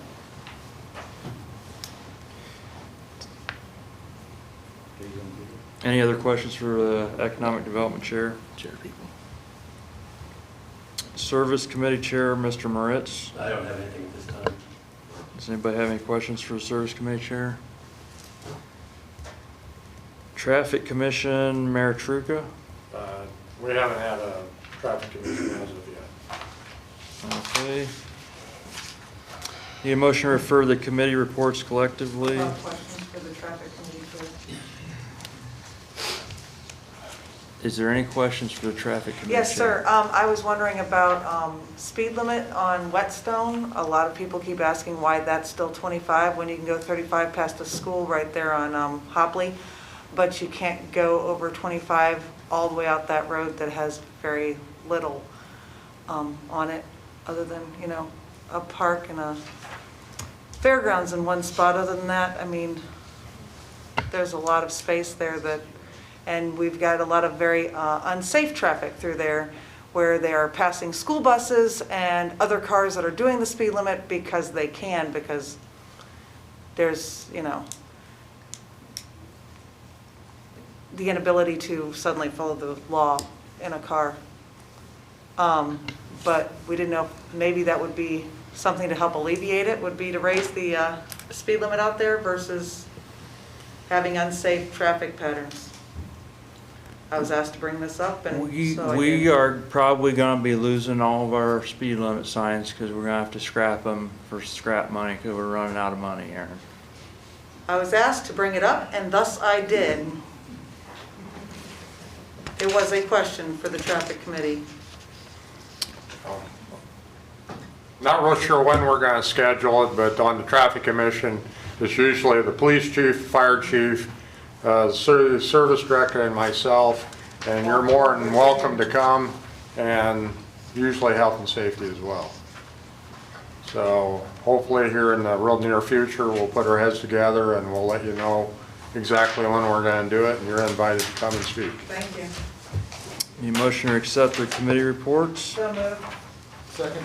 All in favor? Aye. All opposed? Report of city officers, Mr. Mayor. Okay, thank you, Mr. President.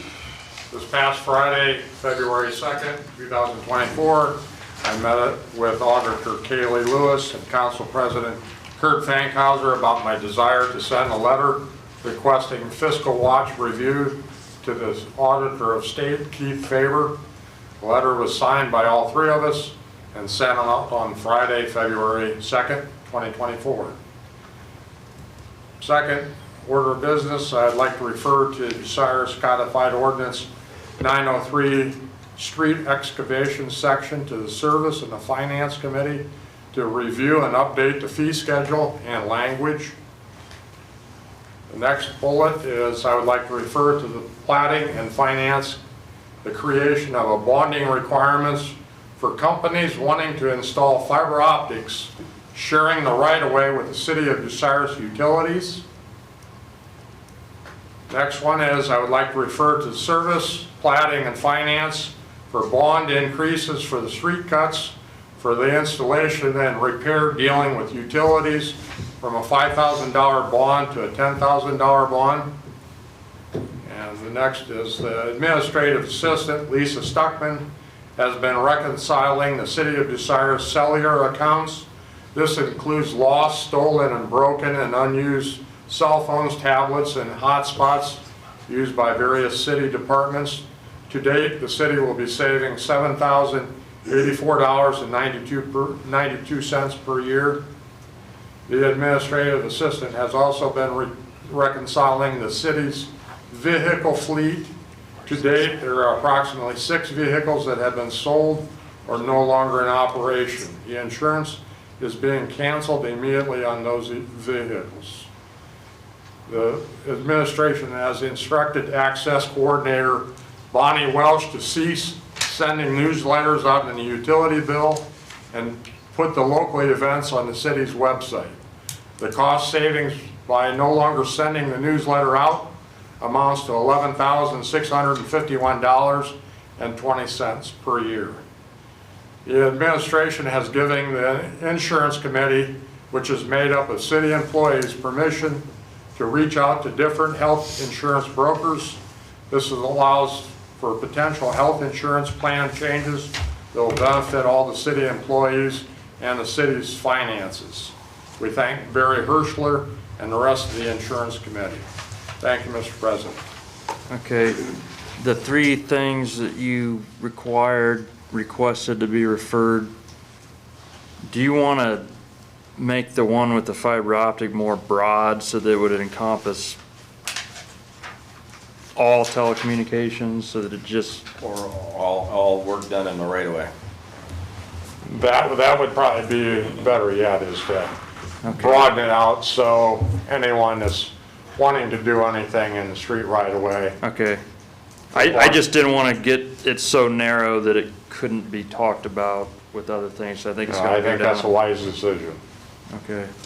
So all the things that our mayor just requested for Collective motions? collective motion, refer those to those committees. I can make a collective motion to refer to those committees. Second. All in favor? Aye. All opposed? Does anybody have any questions for the mayor?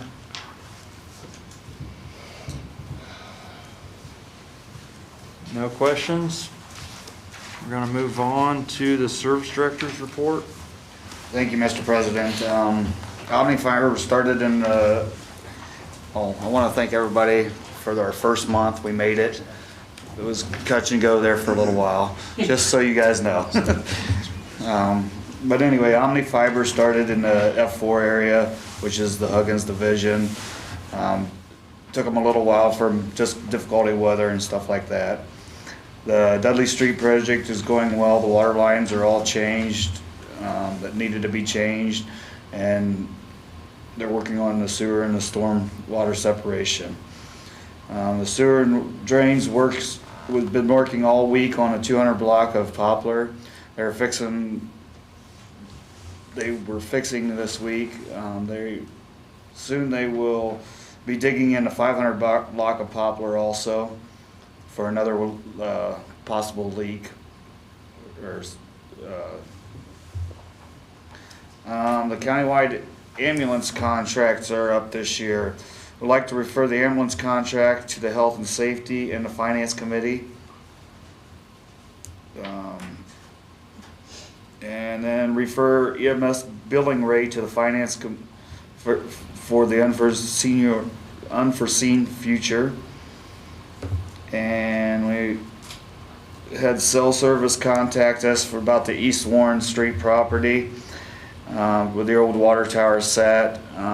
They were wanting to rent the land for cell towers. I want to refer this to the Public Lands and Buildings about leasing the Warren Street water tower property.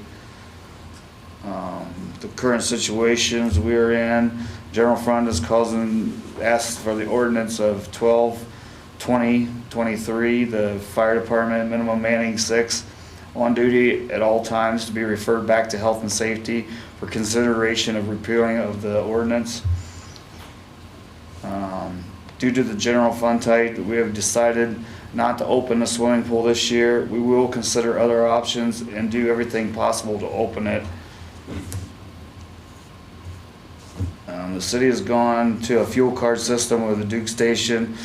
This is hopefully to save money and time from our employees. The system will track who buys the gas, which vehicle, the mileage of the vehicle, and the cost of the gas at the time. Dylan White from McKeever Associates wants the committee meeting to discuss possible water lines changes for his suggestions, referring this to service, plating, and finance for on Thursday. We did find some porta pots finally for the Eclipse event. Got 10 of them on order. They're going to be staged 3 different places here in Bucyrus. Thanks to Kevin, he did get me a number that finally got a hold of the guy. The guy number he gave me was retired, but he gave me the right number. The bid for the water treatment plant went up from $54 million to $58.5 million for the extra clarifier to be raised to the product of 1 million gallons. I'd like to refer this back to the committee to amend this amendment, or this amount. And I think that'd be finance, right? Service and finance. Service and finance, okay. What was it again? The wastewater treatment plant went from 54 million. And then with the clarifier, possibly, the fourth clarifier went up to 58.5.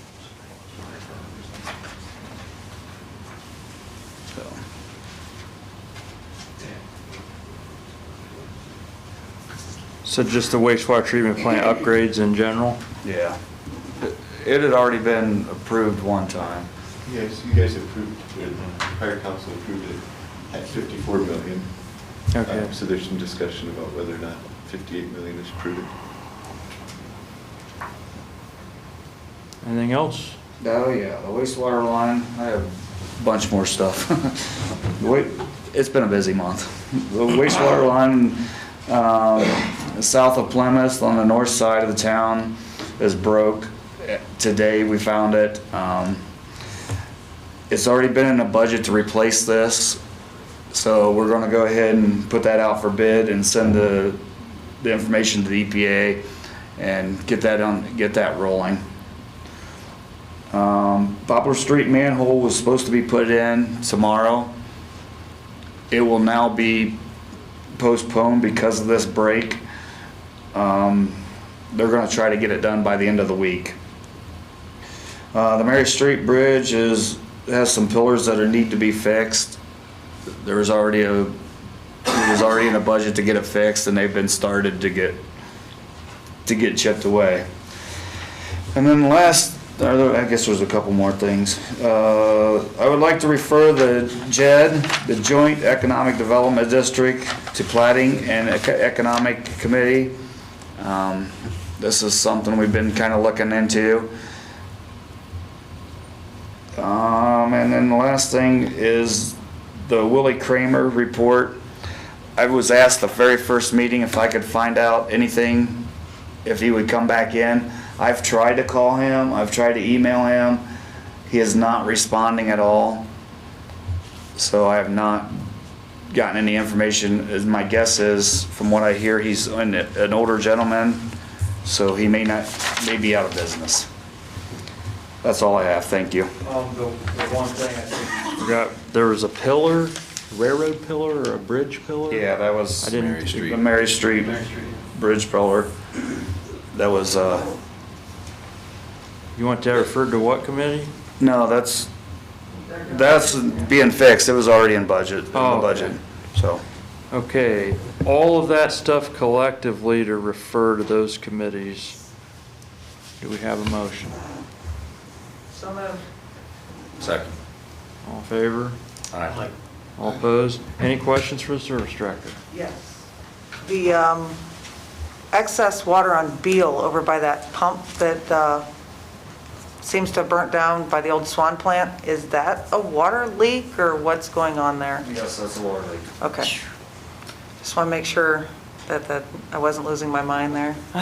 You are not. They tried to shut the valve off so they could replace that fire suppression pump, and somehow when they were turning it in the street, it started leaking worse.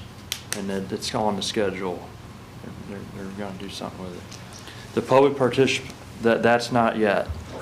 I'll let you know when. We're gonna try to get that by the end of the week, not guaranteeing though, with everything else that's happening, so. Well, they had a wire line hit with Omni today, and that backed everything up a day, Yeah. so.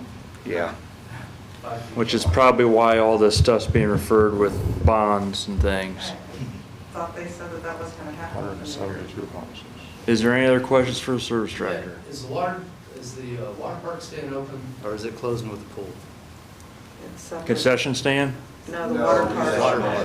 The splash Splash pad pad. is being taken care of by Kiwanis. That's not ours, that's a Kiwanis thing. Okay.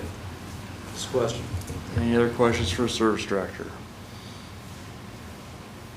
None, we will move on to our law director, Mr. Gerner. Thank you, Mr. President. So first, I would like to refer to Planning Committee for vacation of a portion of Jackson Street. And I would also like to refer to Finance Committee for review of the fees associated with the vacation ordinance. The Clerk of Council received a petition for the vacation of Jackson Street from roughly Hopley Street heading south. After a brief review of the document filed, it appears the petition is in order, except we haven't collected the applicable $100 filing fee. As such, this matter needs to be sent to Planning Committee for consideration. By way of an aside, when reviewing the vacation of a street alley, it may be prudent, and as such, I'm referring to Finance Committee for the fee associated with the vacation of street and alleys. Bucyrus Codified Ordinance 901.01 calls for a $100 fee by reference of Codified Ordinance 1143.09. This fee is to be utilized to pay the publication fees for the caption of such ordinance, vacating the said street or alley, paying the county auditor for transferring said land, paying the county recorder for recording said transfer, and paying any and all other costs associated with this, including but not limited to the publication of the notice of public hearing, which must run for 6 consecutive weeks when there is a owner who hasn't consented. As such, the current fee system is substantially under what we actually incur processing these petitions for vacation. And then the second thing I wanted to refer to the Public Lands and Buildings Committee for discussion pertaining to leasing public lands to a solar energy company. Much discussion has been had pertaining to the budgetary concern the city is currently facing.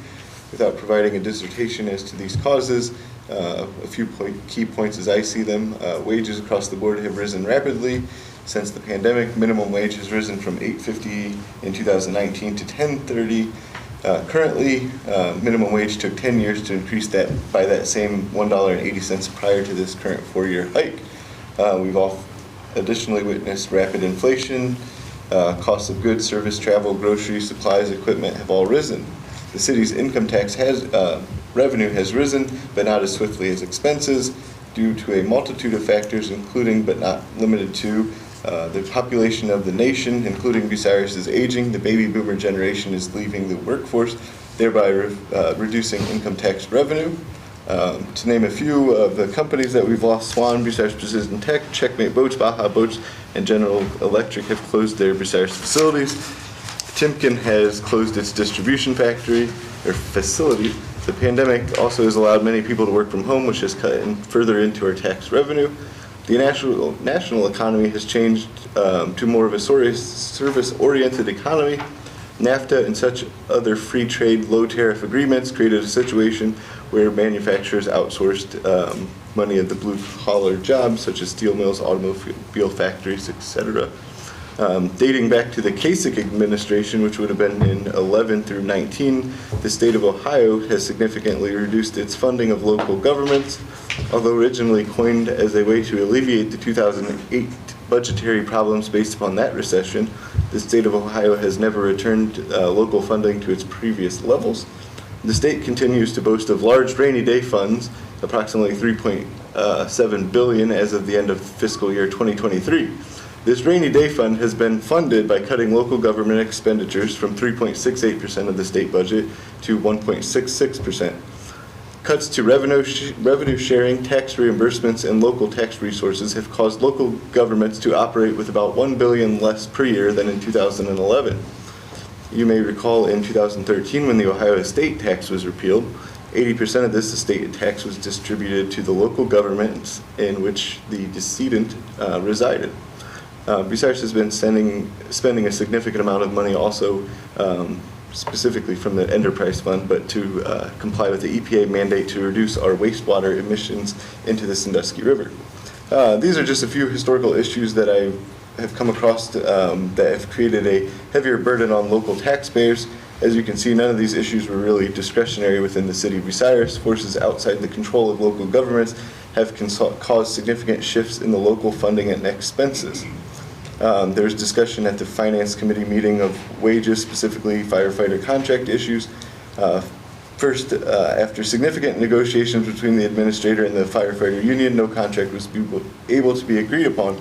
Wages were the main point of contention. The parties thus participated in arbitration, whereby the arbitrator recommended the contract that was finally approved by City Council. Council had the ability to reject this decision, and we would then continue to negotiate and participate in fact-finding. We were not guaranteed what the outcome of fact-finding or these further negotiations would be. One significant problem the city faced with the arbitrator's decision was that it was one of the first examples where a union was granted back pay. Previous decisions across the state had made wages changes prospective, so the city had to pay something close to $300,000 in back pay. Second, to compound the problem, city passed the minimum staffing ordinance, thus the administration was without authority to attempt to ameliorate the financial burden by working to reduce $500,000 in overtime. Although current statutory and case law pertaining to the issue of minimum staffing would indicate that regardless of city ordinance, to the contrary, administration still has the ultimate authority to set manpower levels necessary based upon the financial well-being of the city. All this being said, the reason for this discussion is to present council a solution which may help ameliorate the current budgetary issues. It's not an instant fix, however, and the city would need to explore reducing firefighter overtime, freezing pay raises, freezing hiring, cutting discretionary spending, additional income tax levies, property tax levies, increasing the city workers' share of insurance premiums, and unfortunately, suspension or reduction of the out-of-town work credit. The above listed items must be used in concert with one another to generate additional sustainable income into the city. I'm asking the Public Lands and Building Committees to begin discussion on how to make our assets work for us. First, what buildings and property do we own that we are not generating any return on our investment? Second, can we increase our current gains? At this long last, my point. The city of Bucyrus owns over 100 acres surrounding Port Bucyrus, Crawford County Airport. We also have other land throughout the city and surrounding areas. I'm in the process of pulling all of our leases to determine the exact acreage we currently rent out as farmland. This farmland has been rented out to local farmers at between $200 to $300 per acre. Solar energy companies have expressed interest in city-owned property and are willing to sign long-term leases in excess of $1,000 per acre. At my private office, we've recently seen leases of over $2,000 per acre. Although this terms and conditions of these leases are going to vary, they are usually accompanied by a bond sufficient to restore the land to its previous state upon cessation of operations and contain upfront payments. Assuming we are able to sign a 30-year lease at $2,500 per acre, this is still only $2,500 per year. It is, however, far in excess of what we currently receive for farm leases and would be a sustainable source of income. It is, however, not a complete fix. As such, we still must work diligently to evaluate all options. Okay, we have two referrals. We have the vacation of Jackson Street to plating and the fees associated with vacation to Finance Committee. Okay, my first question is, who's requesting the vacation of Jackson Street? Is it the homeowner that is no longer there, or is it the business? It's not the business. They submitted a petition. She's got the name.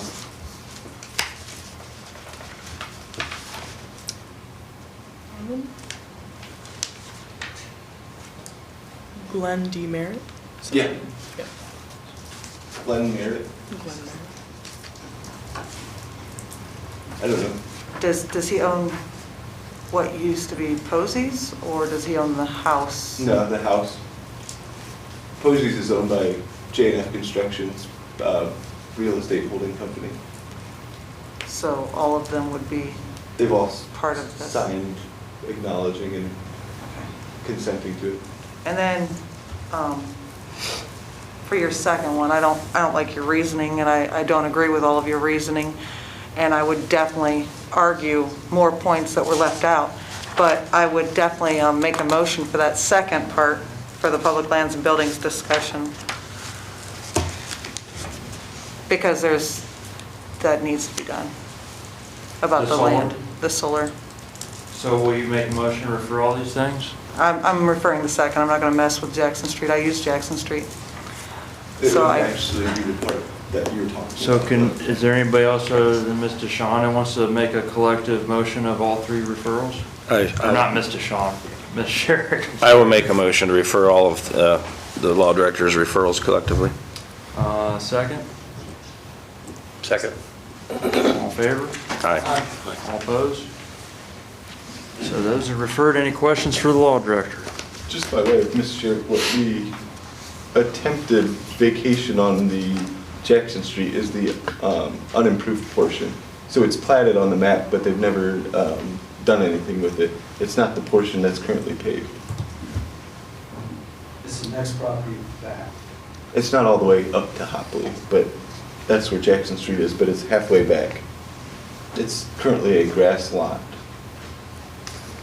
Any other questions for the law director? Hearing none, we're moving on to the auditor's report. Citizens and council, City Hall will be closed to the public during the solar eclipse April 8th, 2024. I wanted to mention this in particular regarding the water and income tax offices. There will be no drop-off services for water or income tax payments that day in an effort to reduce traffic on what is anticipated to be an absolutely horrendous day for traffic on Sandusky Avenue. Due to the changes that occurred to local income taxes in 2023, along with better accommodating the citizens, hours for the income tax office will be extended this tax season. For March, on Fridays, it will be open from 8:30 a.m. to 7 p.m. On Saturdays in March will be open from 8 a.m. to 12 p.m. In April, on Monday, April 1st, 2024, it will be... Well, I thank you, Aaron.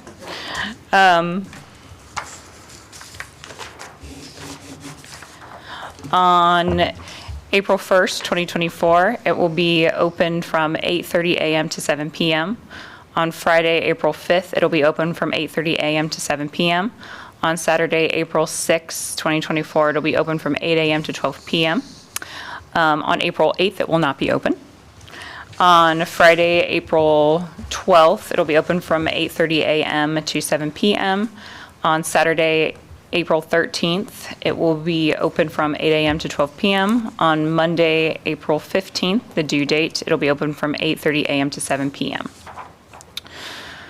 I would also like to voice a concern to council. As of now, it seems I'm the only person in the city able to fully interpret the detailed trial balance. That is a dangerous task to fall to only one person. It is the responsibility of everyone who receives a detailed trial balance at the beginning of the month to understand what they are viewing. This includes the auditor, administration, council members, department heads, foremans, and the chiefs. Almost forgot you guys. Everyone should be informed regarding financial decisions for the city. As I had said in previous correspondence with council, I do not need you to believe me, and in fact, I prefer you don't. I don't want to have to convince people. I want you to be able to read the reports my office gives you at the beginning of every month. If you have any questions, I beg you to stop by my office. If you do your job, it only makes doing mine easier. I know I had mentioned in a previous meeting about creating a new debt fund for the new plant, but due to the existence of a replacement fund already existing in conjunction with the enterprise fund, I am waiting to speak to the state audits local government services to see how to proceed. So as of now, I would only like to refer the transfers regarding reimbursement from the enterprise funds to the general fund. To Finance Committee. Yes, thank you. I'll make a motion for that. referral. Second. All in favor? Aye. All opposed? The auditor's office, I would just like to say, how many council members have stopped by the auditor's office in the last 3 weeks? handful, not all. I highly, highly, highly recommend that all council members, if they ever have any concerns with the city's finances, to please stop by and talk to the auditor. She can explain things. If you need assistance on how to read the trial balance, she can assist you, I'm sure. It's probably very wise that everybody on council is able to read that right now. And then, is there any other questions for the auditor? None? Okay, thank you for that report. We're going to move on. I don't believe there's a treasurer's report. Oh, the included, there's some more stuff with the auditor's report here. The income tax revenue showing the last several years compared to, it looks different without the grid lines on than what I see. But basically, if you look here, 2024, all we have is January, and if you notice, it's higher than the January in 2023. Well, that's probably because of the 0.25%. And then it's got these target numbers.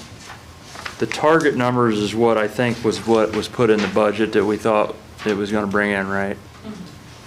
Okay, so even though the levy is bringing in more money, we already anticipated that it would in the budget, and those graphs and things we had showing projected revenue and shortfalls, that was accommodated for in there. And there was a statement that, how do we know the numbers are right? Well, there's this thing called the Comprehensive Annual Financial Report, CAFR's report, that the auditor every year with the state auditor, they come in and audit. And then there's this big book, and the latest one we have is 2022. So if anybody doesn't believe any of the numbers that are on the graphs, all you got to do is look at the CAFR's report, and it'll show that the number, that the CAFR's report are numbers that have already been verified with state auditor. We do not have 2023 yet because the CAFR's report for 2023 doesn't get done until about June. So I just wanted to throw that out there. I mean, anybody can make these graphs like I had. You just get through the CAFR's book. It's a public book, public record. You could make your own graphs at that point. So moving on, we're going to give it to the police chief right now.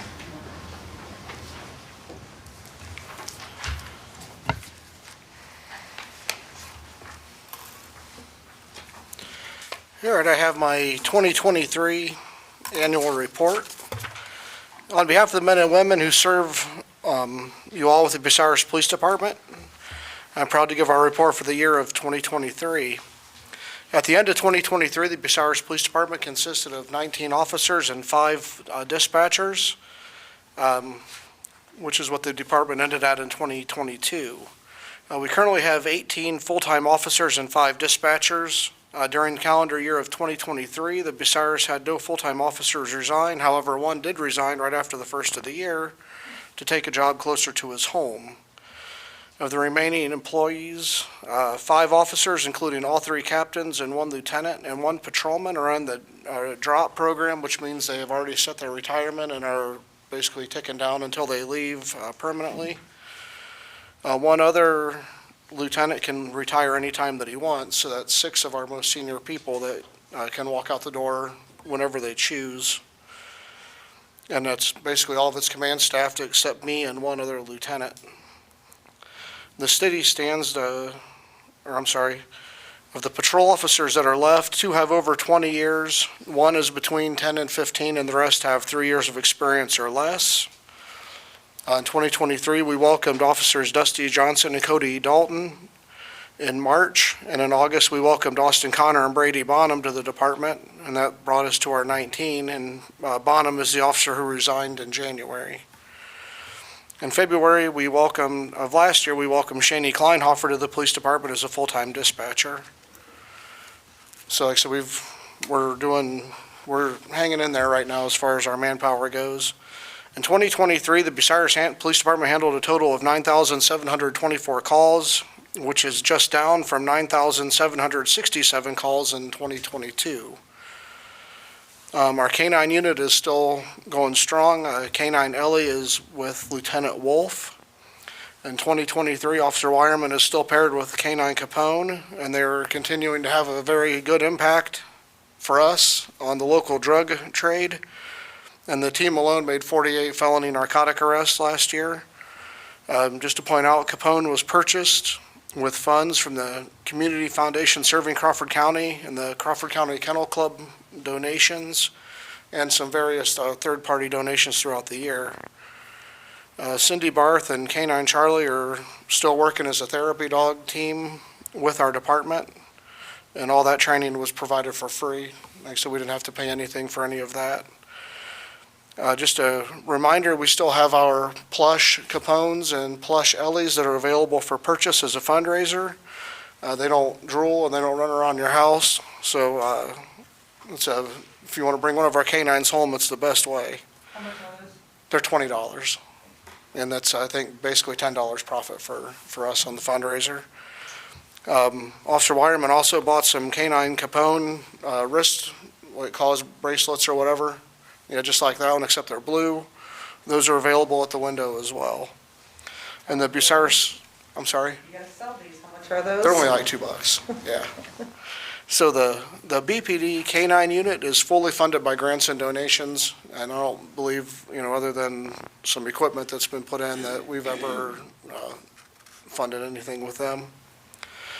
Officer John Seif is continuing to serve the Bucyrus City Schools as a school security officer, which is great for us because we do not have to provide one of our full-time staff to work in the school. The schools are taking care of that, and John was more than happy to fill the need there. We currently have 2 officers assigned to the Crawford County Special Response Team. That's Lieutenant Wolf and Officer Graves. The city is supposed to have 4 officers on that. However, the minimum years of service required to be a member of the SRT team is 2. We have 2 officers, Officer Gillenater and Officer Randolph, that are going to hit their 2 years of service this year that have expressed an interest in joining the SRT team. And they are scheduled to attend a school that they need to go to and will join the SRT team once they get that training done. 2023, once we got our manpower back up, Captain Wirt was moved to the Detective Bureau to bring our manpower in the Detective Bureau to 2, so we have 1 supervisor and 1 detective back there now. 2023, we hosted the FOP Lodge 68 car show. It was on June 10th this year. The best in show was a 1967 Chevrolet Chevelle. We had 554 cars participate in the 2023 car show. Also in 2023, we conducted our Safety Town again, which was attended by around 50 kids. In 2023, officers arrested 38 people for operating a vehicle under the influence, which was down 2 from 40 in 2022. 128 people were cited for driving under suspension, which was down from 157 in 2022. Total traffic citations for the year were 272, down from 358 of the previous year. 2023 traffic stops were 1,430, which was actually higher than what we made in 2022. Felony arrests for drug possession decreased by 1 overall, and drug trafficking arrests also decreased. Burglary and B&E reports were down 1 to 40 reports for the year. There were no robberies reported in 2023, which was good because we had 3 of them reported in 2022. Very sadly, the Bucyrus Police Department investigated the death of Sean Casero in 2023, and that case is scheduled for an upcoming trial. Again, tragically, Bucyrus has now had a homicide 3 years in a row. Methamphetamine is the main drug threat to the community at the moment, and it's the drug that we're seeing the most of coming across through our stops. Fentanyl is also an active threat. In 2023, Bucyrus had 4 overdose deaths, which is the same number that we had in 2022. Like I said, total charged felony offenses was up by 3 cases in 2023. And in 2023, Bucyrus police officers seized 37 firearms, which is up from the 33 we got off the road in 2022. Now there's a sheet regarding the status of our frontline vehicles. No frontline police cruisers were added to the fleet in 2023. However, one was ordered and is currently at Par Public Safety being outfitted. Bucyrus is still using 6 cruisers that were purchased in the first 2 years of the Safety Forces levy collections back in 2014 and 2015. And we're getting to the point where we're going to need to start replacing some vehicles because they're getting to the point where they're not really fit to drive. The Bucyrus Police Department was presented the Lexipol Gold Award for Excellence in Law Enforcement Policy. It's the 2nd year in a row we received that award. In 2023, we received 0 complaints regarding our enforcement practices, and we did an audit of our traffic citations and warning citations, and no evidence of bias was shown in regards to enforcement action. That is a statistic that we track as part of our collaborative certification, in which we're still certified in all 5 groups through the Ohio Collaborative. It's our privilege to serve the citizens of our city, and we look forward to a productive and safe 2024. Bucyrus PD will continue to spend our budgeted money conservatively. We will work with the city administration and city council to keep within our budgeted finances.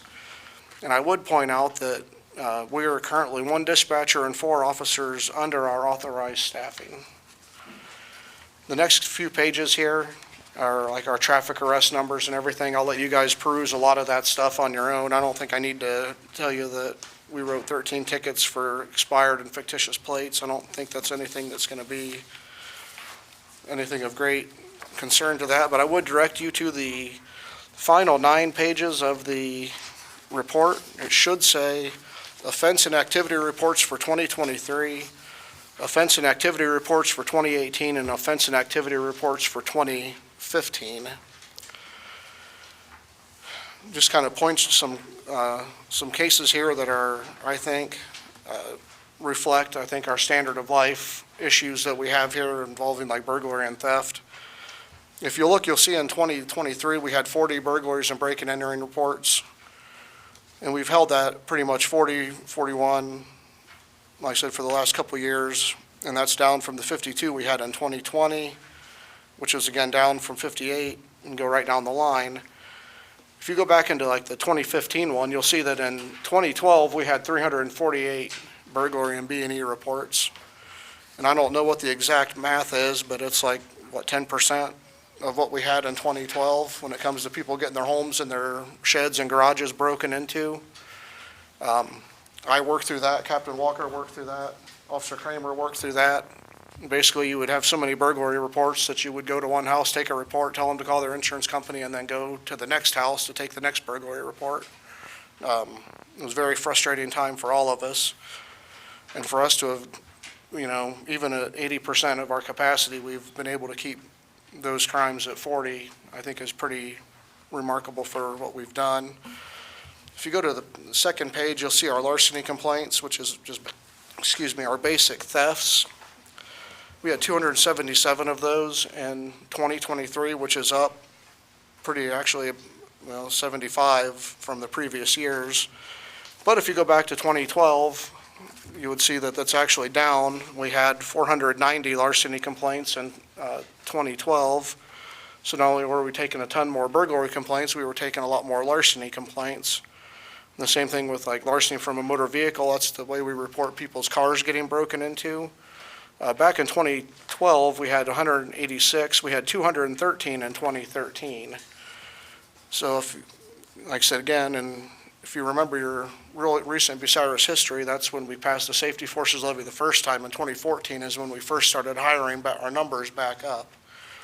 So that's the crime stats that we have when we don't have our staff, okay?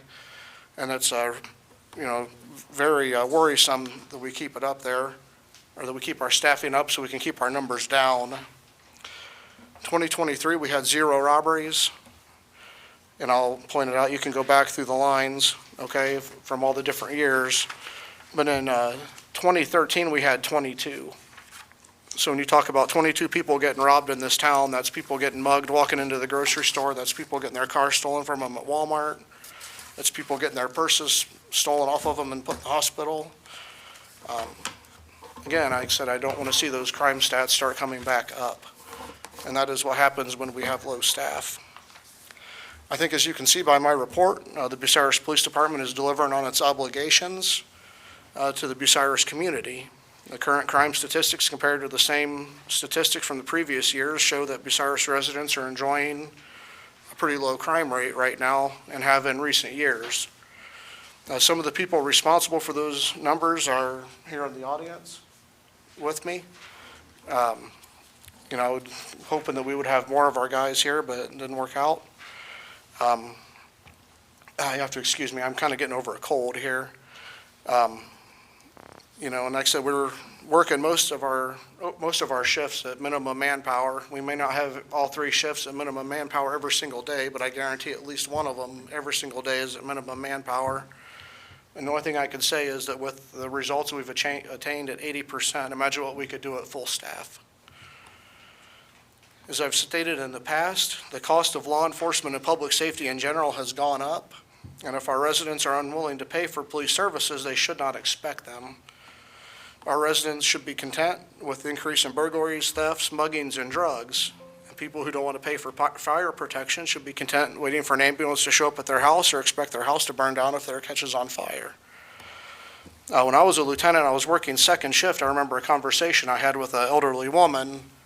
It was sometime during this when we had nobody working and we're taking insurance reports every single day. She told me that it wasn't safe to go out to the grocery store after dark in this town. And I remember I felt really ashamed, really sad, because I was working my butt off to make sure that this place was a decent place to be. And despite my best efforts and the efforts of my coworkers, that she was right, and that it wasn't safe to go to the grocery store, especially if you were elderly, after dark in this town. And that is not a place that I want to be associated with, and it's one of the reasons we've worked so hard to keep these numbers down. Before 2023, Bucyrus police officers left because they were underpaid. I've talked to previous councils about how many we've left, including everybody that we hired between 2010 and 2020. 10 years of experience in training and hiring is gone, and it's never coming back. In 2024, they're going to leave because they don't see a future working for this city. Believe me, the guys pay very much attention to what goes on in these meetings, and they are very well aware of what the city's financial picture is looking at right now. If the city can't pay for its police services, it's very probable that we're going to lose employees. By my estimate, if we lose the 4 lowest senior officers, whether it's to attrition or layoff, the city will have wasted $120,000 in salary and benefits that was paid to them to attend the police academy, $18,000 to pay for 2 of the 4's academy training, and the city would have wasted approximately $46,000 to pay them for 12 weeks of field training. That's only $184,000 of wasted money. If we lose any of our dispatchers, you can put it up over $200,000 real quick, real easy. And I will say that if we lose these people, we will never get them back. And it's going to cost even more to hire and train the next batch of officers. And that's if the city gets its finances in order and anybody actually wants to come here and work after what we're going through right now. If we lose 4 officers, the Bucyrus Police Department will be at 14, which is the number we were at in 2013 when we had the terrible crime statistics that I was just telling you guys about. And I would also remind you that 6 of those guys can retire anytime they want. And about the time I tell these guys you're working overtime every single day just for coverage and you're going back to afternoons and you're going back to nights, they're gone. Okay, if we lose those 6, then we have 8. So basically what this amounts to is we're being defunded. I don't know whether it's on purpose or not, but we are allotted 22 officers and 6 dispatchers. in the manpower ordinance. In 2022, we were budgeted for 20 and 6. In 2023, we were budgeted for 19 and 5. We lost an officer due to attrition in that time, and I was told that we could not hire back after the 2022 approval for the fire department raise was done because the city couldn't afford to fill the vacancy that was left. Now we're sitting at 18, and I doubt we're in a position to hire anybody right now. I can tell you that what I will not do is send officers on patrol with no backup, that I will cut hours of coverage before I compromise our officers' safety, and I am not going to work them into a ground that is for a city that doesn't want to pay for them. In January of 2024, Bucyrus police officers responded to 801 calls, 1 month. That averages to 25.8 calls per day, and of those calls, 232 reports were generated, which is an average of 7.4 reports per day. We are busy, and our people work with minimum manpower, one shift or another, every single day. You guys, as city council, have a decision to make, and the decision is exclusively yours. You're going to do what is necessary to fund the police department and the fire department or not. If you choose not to, I can tell you that I will not come up here to future meetings and explain why the crime rates are so high. I will remind you guys, or whoever is sitting in your chairs, of this meeting tonight, and I'm simply going to say that I told you that this was going to happen. If city council fails to take action on the options that it has, and I think you all know the options that you have, you will forfeit any right you have to complain about crime rates, drugs, or inadequate fire and EMS response. The 7 of you guys are going to have to own the decisions that you make and their consequences. And I can tell you that the consequences will not be on either myself or Chief Schwemley sitting back there. I understand the out-of-town workers. I hear them. I understand their position. But I would remind you that virtually every community surrounding Bucyrus has some sort of reduced income tax credit. Right now, we have 18. If that's 81% of what we're supposed to have when it comes to our sworn officers, if we go back to 14, that'll be 63% of what we're supposed to have. And if we lose everybody in the worst case scenario, we'll be at 8, which is 36% of what we're supposed to have. And with that, I am done.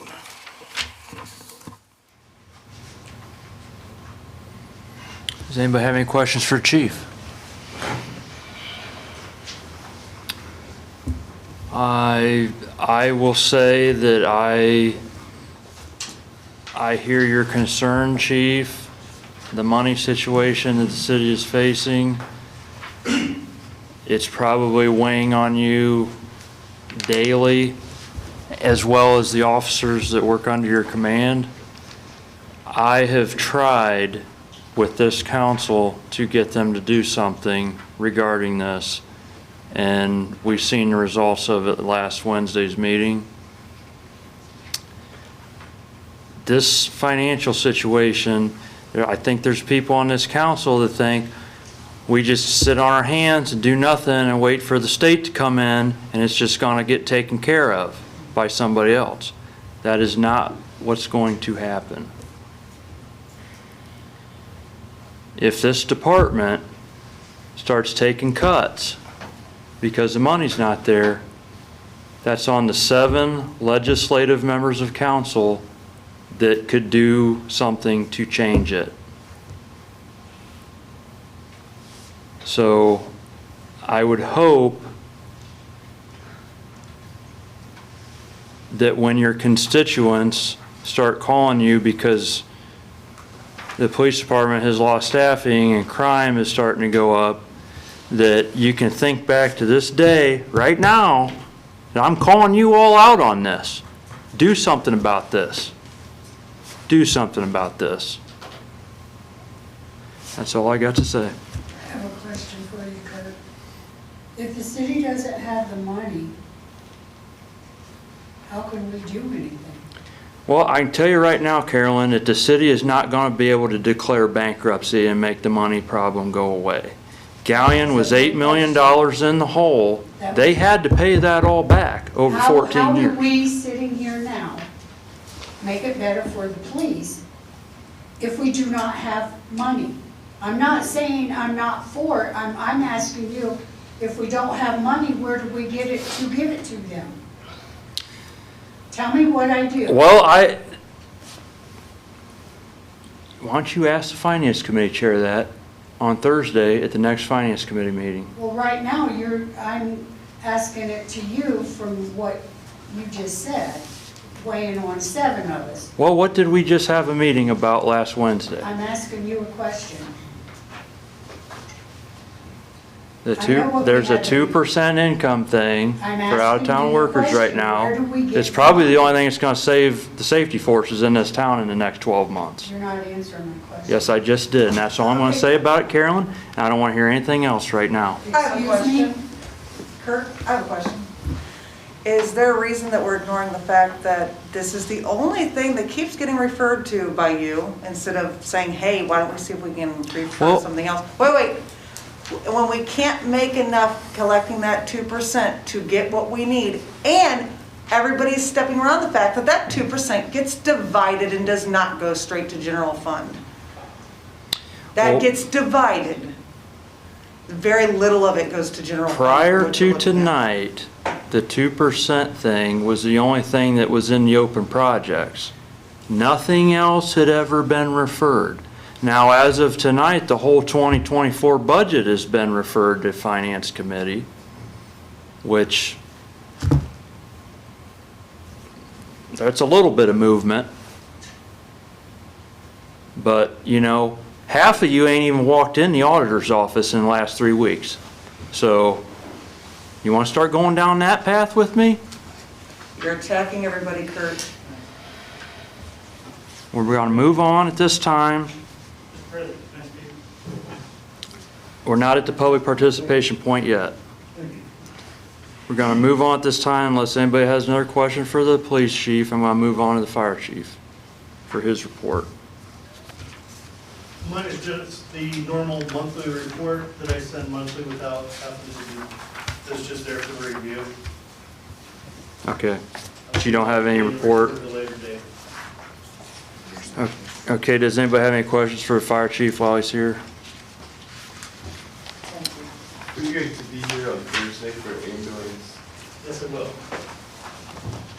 Okay, need a motion to accept the city officers' reports. So moved. Second. All in favor? Aye. Aye. All opposed?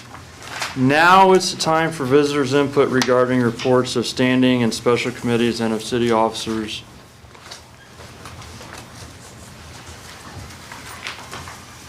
Greg White, 1125 Hillcrest Drive, and I'm not afraid to speak. People, some of you people that were on former council, some of you were not. I've been coming to council meetings. I've been trying to get council to do something about this last year. I've offered suggestions. Councilman Sherrick said the same thing. I know I'm on the clock for 3 minutes. Okay. The income tax wasn't enough, okay? So I'm proposing that this council needs to really sit down Thursday night and look at options that I have proposed many, many times. You're going to have to increase the income tax. Second of all, and you and I disagreed on this, and I'm fine with that, but I believe that this council needs to put on a property tax increase, one for police, one for fire. That way they have their own budget, they have their own income, they know what they can spend, they know what they can do, they know when to hire, and know how to spend their own money. If they cannot work within that budget, then so be it. That's what they get, plain and simple. So there needs to be an additional property tax where everyone pays for it. Whether people like it or not, I'm willing to pay a little extra to have police and fire in my neighborhood. Some people might not be. But I think if you don't put it to the voters and let them decide yes or no what they want, are willing to pay for and willing not to pay for, then you'll know, okay? Then you will know where you stand with the residents of this community. Until you do that, you know, we can sit up here and bicker and argue all day long in every committee meeting and every council meeting. Put the pen to the paper. Take an action step, whether it's right, wrong, or indifferent. I'm sure I'll get some more hate mail in my mailbox, but I'm okay with that. But it's time to start making some decisions how we're going to pay for stuff. We need police, we need fire. We need to have them in their own budgets, in my point of view. This is your money, this is what you get, this is how you spend it wisely. You don't get any more than that, plain and simple, okay? Yes, costs are going up, so you're going to have to look at every aspect. How much does Chief Schwemley need to buy a new ladder truck at $2 million, a new fire engine at $800,000, some new squad vehicles for about $300,000 a piece. Am I correct, sir? Mm-hmm. Okay. So you have to look at that. I'm sorry, the chief left. He had to leave, yeah. Sorry. So you have to look at, do we need these more officers? Yes, we do. Do they need new cruisers? Yes, $60,000 a piece. You're going to need 10 of them in the next year or two because they're going down the tubes. Okay? So there's almost $1 million right there. So you have to look at the hard issues. Okay? What do people want and what do they want to do without?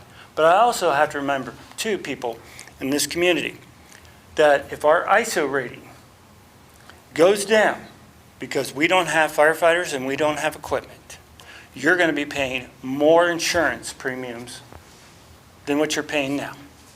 Am I correct, sir? Thank you. So you have to take into consideration the ISO rating for this community. Thank you. Is there any other public participation On reports? regarding those reports, city officers? Ken Long, 625 South Spring Street. First, I'd like to thank publicly the mayor and service director for attending the meetings. I think it's a good move to have everybody in a room one time and try to work all this stuff out. Secondly, I'd like to appreciate the law director's thorough analysis of what his report was. It was obviously very detailed and lengthy, which is good because it brought up a lot of good points. And I know there's dissension among the group as far as if it's correct or not. And that's not my thing. And then lastly, both the reports from the police chief and also I'm very sure that the monthly reports from the fire chief are very thorough also. Mine's short, sweet. My question. It was my understanding that last council had approved in the budget money for the pool. And I know we're talking about a lot bigger fish here, and I apologize. I'm sort of laser point on this pool thing. And then I'm hearing that the pool's not open, but yet last year's budget had money approved for it. And I don't understand the disconnect. So a budget, well, can you explain? So we have it budgeted, but I believe the administration chose to cut it in an effort to save money to the general fund. The current administration? Yes. Okay, so last year, when Mr. Wireball said, it's open, money's there, it's open, aloha, that the new administration can change that. Is that fair? Okay, I didn't know that could happen, so now I understand. So, all right. I wish it was open, as best I can tell you. So, I know you guys got some hard decisions to make, and that's one piece of it, but, it does affect a lot of families. Thank you. Mr. President. Yeah. Mr. Long, if I could just respond to one of your questions. If, or when a council appropriates money into a line item, that's not guaranteeing that it's going to be spent. It's there if the administration chooses to spend it or not. So that's nothing new. With any, so that's just the process It's of my it. inexperience. Yeah, So- the previous council put that money into that line, and these fellows are making the hard decision that they might have to pull that money back out of there, and that's common. Okay, all right, thank you. Any other public participation? Can I add one last one? It's Yeah, you Chiefs, come on, okay, yeah. Tom Walker, Bucyrus Police Department. For the second year in a row, Chief has forgotten the Explorer unit. So I just want to tell you that the Bucyrus Police Explorers are still doing quite well. Noah Graves is our advisor for them. He is doing an outstanding job. Unfortunately, through graduations, we lost 3 Explorers this year, which takes us down to 4. You'll be happy to know the BSA is on my behind right now because we need to get up over that 5 threshold. So we've got to go out and do some recruiting. But they do attend a competition every year. and they do fundraisers, and we also do the motorcycle show. Some of you may like it, some of you may not, but for the second year in a row, we've been over a little over 100 motorcycles, which is great. And I really think it does bring a little bit something extra. I can't tell you the number of people that have said, I'm so glad you have something here for motorcyclists, because we never really had anything before. So just an amendment there to Chief's report, and I will let you guys yell at him for not adding that to it, so thank you. We will.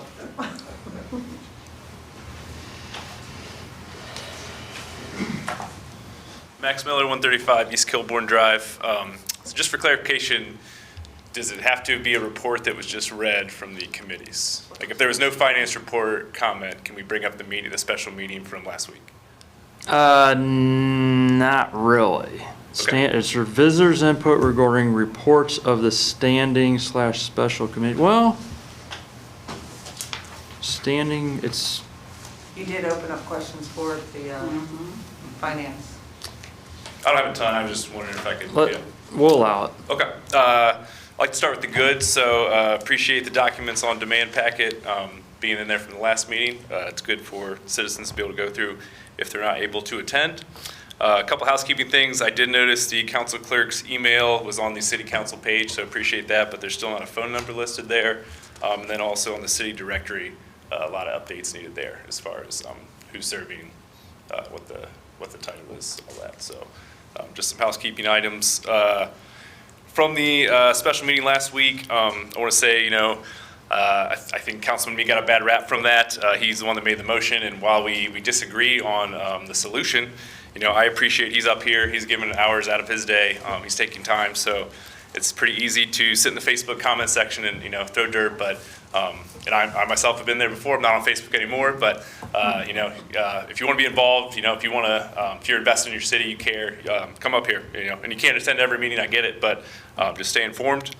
So it's probably for economic development. So the Crawford Partnership, David Zach said, so to be able to estimate how Bucyrus is doing, partnership compared it to communities of similar size and population. This was a TF article, I want to say like January 24th maybe. Don't remember the date now, I apologize. But Bucyrus was ranked 22nd among 543 communities of similar size nationwide, placing among the top 4% of communities in the country. So those numbers sound great. What are the other 22, communities doing? Have we, and maybe that's a question for, the partnership and Mr. Zach, but, imitation is the sincerest form of flattery. What are they doing that's working? Are they in fiscal watch? Are they, in trouble? So either partnership reaching out or, somewhat economic development maybe reaching out to see if we can, see what they're doing well, see what we can, see if there's any ideas for our community here. Law Director Report, I liked the idea of the solar energy companies. Just going to say last time that was a county issue, but the green energy came up. There was a lot of wind energy pushback, so hopefully we won't see as much animosity. There'll be a good open discussion as far as that goes. Cut local, also in the Law Director's Report, he said that the local government expenditures has gone from 3.68% to 1.66%. Are we reaching out to the Bob Lattas and Riordan McLean's asking for restoring that money or increasing it at least? If it went down 50%, can we get some of that back? There are Congress people, they're supposed to work for us, so that's where I would start. Last thing I got, platting. I think this is platting. I'm learning a lot here at these meetings, new words, all kinds of terminology. Housing code change. So I saw in Cleveland, and obviously we're not going to be able to take a lot of what a metropolitan area like that size here, but one thing I thought was a good idea, requirement for faraway landlords to designate a local agent to be on the hook for their properties. So if we got out-of-town property owners, can't track them down, can't get a hold of them, and they might be grandfathered in already, but future down the road, that's an option to have someone local that's on the hook for those derelict properties. So. That's all I got. Thank you. Thank you, Mr. Miller. Mr. President, can we ask, Mr. Miller, would you mind sending screen grabs or links to the council clerk of what you still found in error on the website? I just read that snip, so I got you. Yeah, thanks. Cool. Any other public participation? Officer Wireman, Bucyrus Police Department. I just wanted to touch on a little bit of what the chief said. I do a lot with our recruitment, I'm number 4. I started number 12. I started in 2021. I just had my 3-year mark here, 5 years total. Obviously, I'm in the news a lot. I do a lot. I had looked at other places. Marion County Sheriff's Office was very close to taking me away from you guys in 2022, right before my shooting happened. The issue with recruitment is everybody that applies has not been to the academy yet. We have 2 on our current recruitment list that have applied that are about to graduate if they pass the state standards to do so. The lower half of our manpower, if there are layoffs, they are looking at other places. There's 800 police departments in the state of Ohio hiring right now. All of them pay more than us. A lot more resources, a lot more things for them to get into, career-based wise, to advance up the chain. I don't want to be the guy to come up here and use scare tactics to you guys or the city, but we've done a lot of hard work in the last 3 years I've been here. I'd hate to see that go down the tubes because we lose more manpower. And there's not going to be anybody to replace us. I've got 5 years experience. Everybody below me is 3 years, and that's not enough to do this job. I don't have enough experience to do this job comfortably with what we're looking at with our command staff leaving. It's just a very serious thing. If we lose anybody we have now, the city's going to be in a lot of trouble, and we're not going to stick around. People have said, well, if you want to make more money, go somewhere else. That's very easy for us to do. And it's not a threat. It's just how things are. I don't want to leave here. I've established myself. I've almost died twice in 2022 to be here. And I'd hate to see something bad happen because we have to go somewhere else because we're not afforded. I understand there's an issue with the fiscal stuff, and I was up here supporting the fire department, wanted 6 guys on.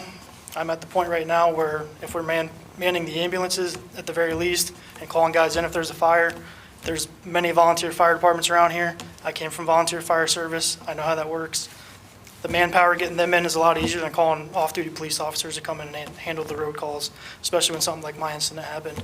I think everybody on the department showed up, thankfully. I think he was wearing a duty belt and blue jeans, but he showed up. So that shows a lot for what you guys have here in the police department. Not everybody likes us, not everybody likes me, but we do a really hard job, and I think we do it very well. That's all I have. Thank you. Is there any other public participation? Seeing none, we're going to move on. Consideration of proposed legislation for the first time. So proposed ordinance 4-2024, that's the increase in sewer rates. Amending and supplementing section 925.03 entitled Rates, and under chapter 925 entitled Sewer Rate Service Charges, under Title 5 entitled Sewers, under Part 9 entitled Streets, Utilities, and Public Services Code of the Codified Ordinances of the City of Bucyrus, and declaring an emergency. Next, we have ordinance 5-2024. That's the establishment of the Bucyrus Trails Committee, authorizing and directing the mayor of the City of Bucyrus, Ohio, to create and establish the Bucyrus Trails Committee for the City of Bucyrus, detailing terms of office, duties, responsibilities, and finally, operations. Ordinance 6-2024, that's the budget reduction appropriations. Amending and supplementing ordinance number 50-2023, being the annual appropriations ordinance for 2024, by decreasing the capital outlay line item by $407,344 within the Muni NV license category within the Muni NV license subparagraph, further decreasing the contractual services line item by $78,083.77 within the stormwater utility category within the Northwest Storm Sewer subparagraph, further decreasing the capital outlay line item by $2,577.65 within the airport category within the airport grant subparagraph, further decreasing the capital outlay line item by $8,229.45 within the fire department category within the fire levy subparagraph, and finally decreasing the capital outlay line item by $1,374.21 within the lands and buildings category within the theater demolition art park subparagraph and declaring an emergency. Ordinance 7-2024, that's transfers having to do with the Waterworks Fund. Amending and supplementing ordinance number 50-2023, being the annual appropriations ordinance for 2024, by decreasing the current balance in the personal services line item by $40,000 within the Waterworks filtration category within the Waterworks subparagraph, and increasing the current balance in the contractual services line item by $40,000 within the Waterworks filtration category within the Waterworks subparagraph, and declaring an emergency. Proposed resolution 204-2024. It's the contract with the Crawford Partnership. A resolution authorizing and directing the Bucyrus City Administration by and through its mayor or service safety director on behalf of the City of Bucyrus, Ohio, to enter into an agreement with the Crawford Partnership for Education and Economic Development for a 2-year term and declaring an emergency.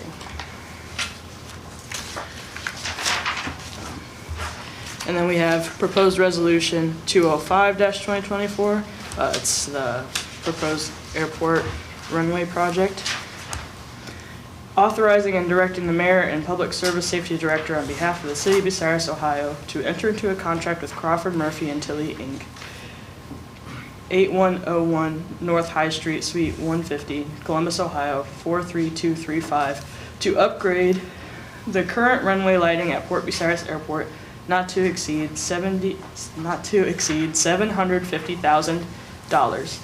Further authorizing and directing the city auditor to issue a warrant or warrants and payment therefore from appropriate appropriation or appropriations. And that's all for the first reading. Need a motion to accept all those as the first reading. So moved. Second. All in favor? All opposed? Public participation. Any member of the general public may present their input or comments on legislation that's been read for the first time. Just a small correction, I believe the Chad Schwemley Fire Chief. The fire levy, that should have been 430, not 403.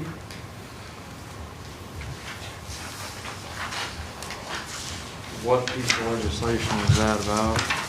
The ordinance 6-2024. The Trails Committee? Yeah, 430.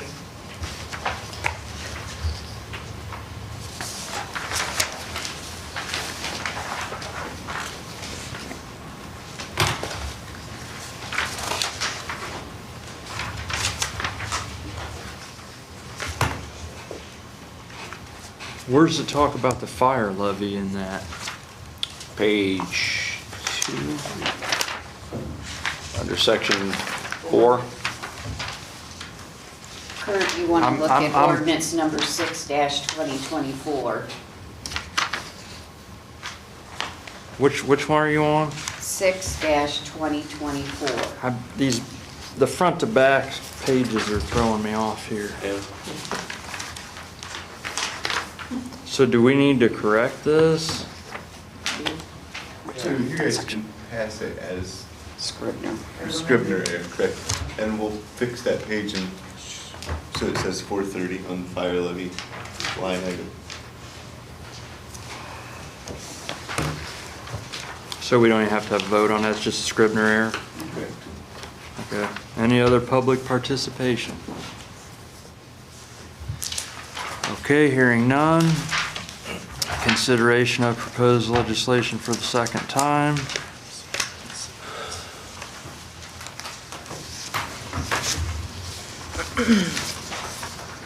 Proposed ordinance 2-2024.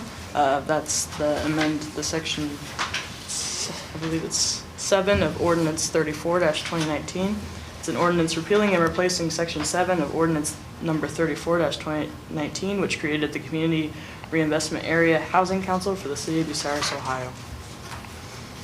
Is there, wait a minute, why does this say accept as a final reading when it says second reading? It's a typo.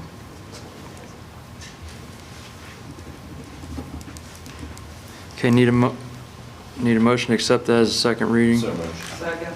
All in favor? All opposed? Public participation. Any member of the general public may present their input or comment on legislation that's been read for the second time. Seeing none. The next one has been scrapped. Refer back to originating committee. Proposed ordinance 2-2024, referred back to economic development.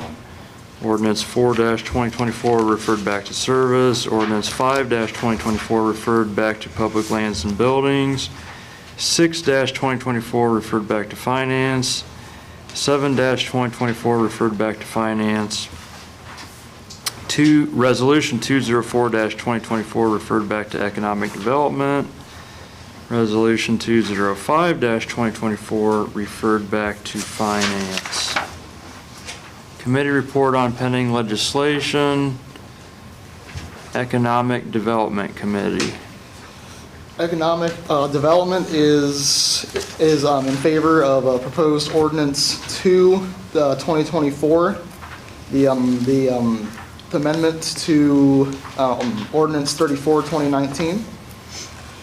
And Economic Development is also favorable to proposed resolution 204-2024, contract with Crawford Partnership. Service Committee.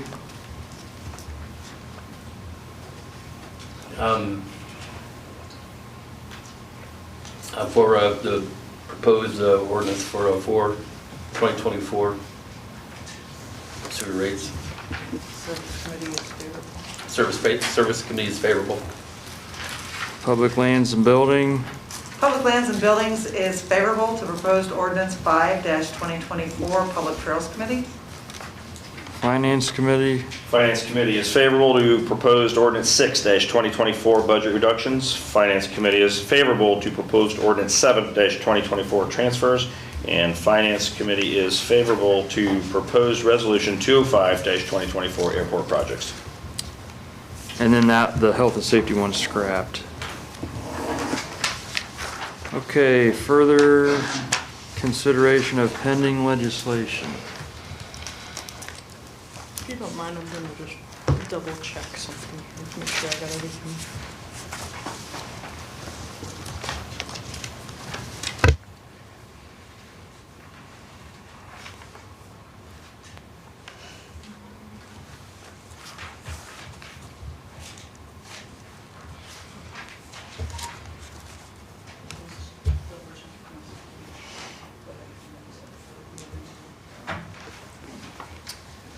Okay. Ordinance 4-2024, which is the sewer rates. For the second and third reading of proposed ordinance 4-2024, do I hear a motion to suspend the rules, waive the readings of the caption and text, and declare it an emergency? So moved. Second.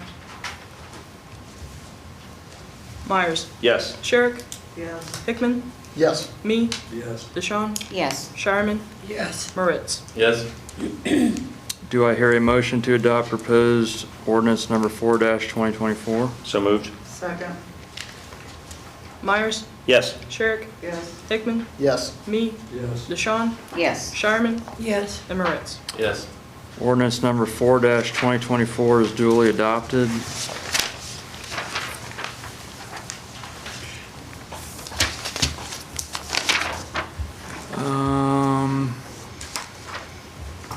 Ordinance 6-2024, which is the budget reductions. For the second and third reading of proposed ordinance number 6-2024, do I hear a motion to suspend the rules, waive the readings of the caption and text, and declare it an emergency? So moved. Second. Myers. Yes. Hickman. Yes. Me. Yes. DeShawn. Yes. Shireman. Yes. Moritz. Yes. Sherrick. Yes. Do I hear a motion to adopt proposed ordinance 6-2024? So moved. Second. Kevin was first. Aaron was second. Myers. Yes. Sherrick. Yes. Hickman. Yes. Me. Yes. DeShawn. Yes. Shireman. Yes. Moritz. Yes. Ordinance number 6-2024 is duly adopted. Ordinance 7-2024, which is the transfers, for a second and third reading of proposed ordinance 7-2024. Do I hear a motion to suspend the rules, waive the readings of the caption and text, and declare it an emergency? So moved. Second. Myers? Yes. Moritz? Yes. Sherrick? Yes. Hickman? Yes. Me? Yes. DeShawn? Yes. And Shireman? Yes. Do I hear a motion to adopt proposed ordinance 7-2024? So moved. Second. Myers? Yes. Sherrick? Yes. Hickman? Yes. Me? Yes. DeShawn? Yes. Shireman? Yes. Moritz? Yes. Ordinance number 7-2024 is duly adopted. Next up is Resolution 204-2024, which is a contract with the Crawford Partnership So moved. for the second and third reading of proposed Resolution 204-2024. Do I hear a motion to suspend the rules, waive the readings of the caption and text, and declare it an emergency? So moved. Second. Myers? Yes. Sherrick? Yes. Hickman? Yes. Me? Yes. DeShawn? Yes. Shireman? Yes. Moritz? Yes. Do I hear a motion to adopt proposed Resolution 204-2024? So moved. Kevin was first, I'll take second. Zion second. Myers? Yes. Hickman? Yes. Me? Yes. DeShawn? Yes. Shireman? Yes. Moritz? Yes. Sherrick? Yes. Resolution 204-2024 is duly adopted. That's it, because we scrapped the 5-3-2023. Old and unfinished business. Does anybody have any?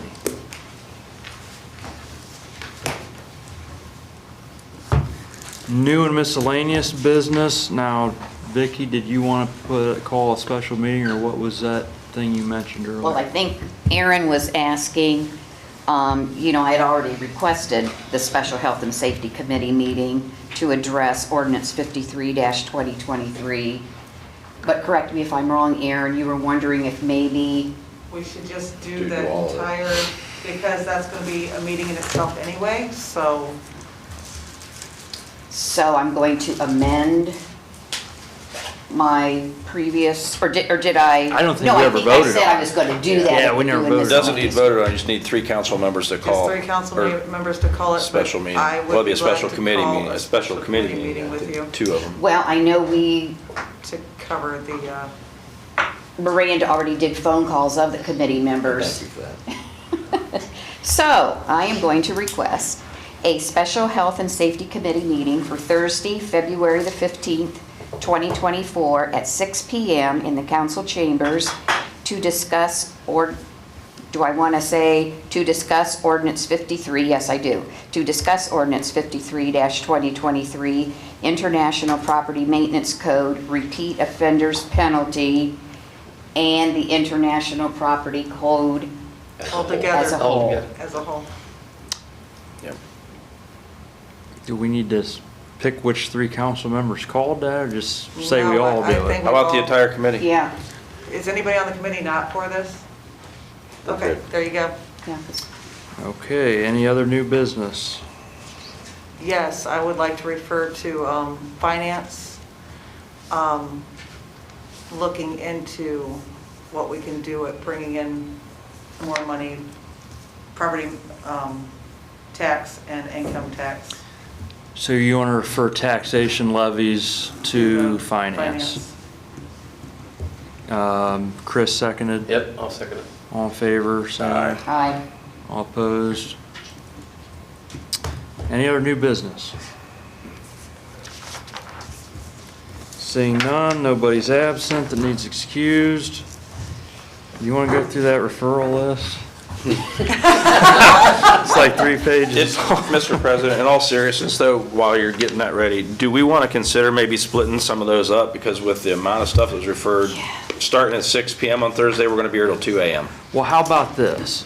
How about the committees themselves, the committee chairmen themselves get with the clerk tomorrow and you decide which stuff you want to have on that Well, I think some of the stuff that especially the administration and the auditor referred has to be on it. I'm just wondering if we want to maybe set 2 different dates for the meetings, just to split them in half. I think there's Well, just- we don't have to set them right now, though. I Right. mean, you guys can do that. Throw that out on there to your be own. discussed. Yeah, let's just not even say it tonight. Which, I don't want to go through this whole list right now. Well, some of it's gonna have to have information brought in before it can be really actually discussed Right. anyway, so. Mm-hmm. You want me to read this list? I mean, do you really want her to read the whole list right now? What do you think, Vicki? It's in our current rules and procedures. Can we It needs to be- can we it have a needs to be vote to read. waive the rules and not read the list? I think that I'm just gonna. That'll take as much time to read it. That's what to ensure its accuracy, we should Please read the list. Thank you. We have the vacation of Jackson Street to plating, and then also we have the vacation of street alley fees to finance. Leasing public lands to solar energy companies to public lands and buildings. Transfers regarding reimbursement from enterprise funds to the general fund to finance. Ambulance contract to health and safety and finance. EMS billing rates to finance. Leasing Warren Street water tower property to public lands and buildings. Fire department staffing or repealing ordinance 12-2023 to health and safety. JED to planning and economic development. Taxation levies to finance. Water line changes to service, plating, and finance committees. Bucyrus Codified Ordinance 903, street excavations, the service and finance. Creation of bonding requirements or right-of-way work, plating and finance. Bond increases for street cuts, service, plating, and finance. Deposits and procedures for utilities, service and finance. International Property Maintenance Code to health and safety.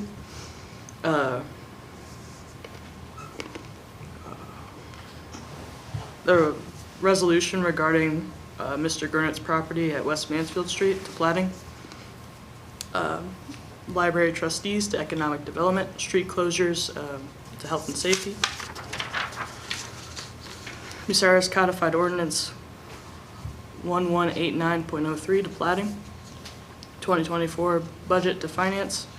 Wastewater treatment plant upgrades to public lands and buildings and finance. And the wastewater line to service and finance. Should the leasing of the public lands to the solar energy companies also be in finance? Since it might deal with money, if we get money. It's not an expense, it's income, so finance wouldn't have to deal with it until it's time to move that money somewhere. So I don't think so yet. Okay. All right, I need a motion to adjourn. So moved. Second. All in favor? Aye. All opposed? We are adjourned at 10:03.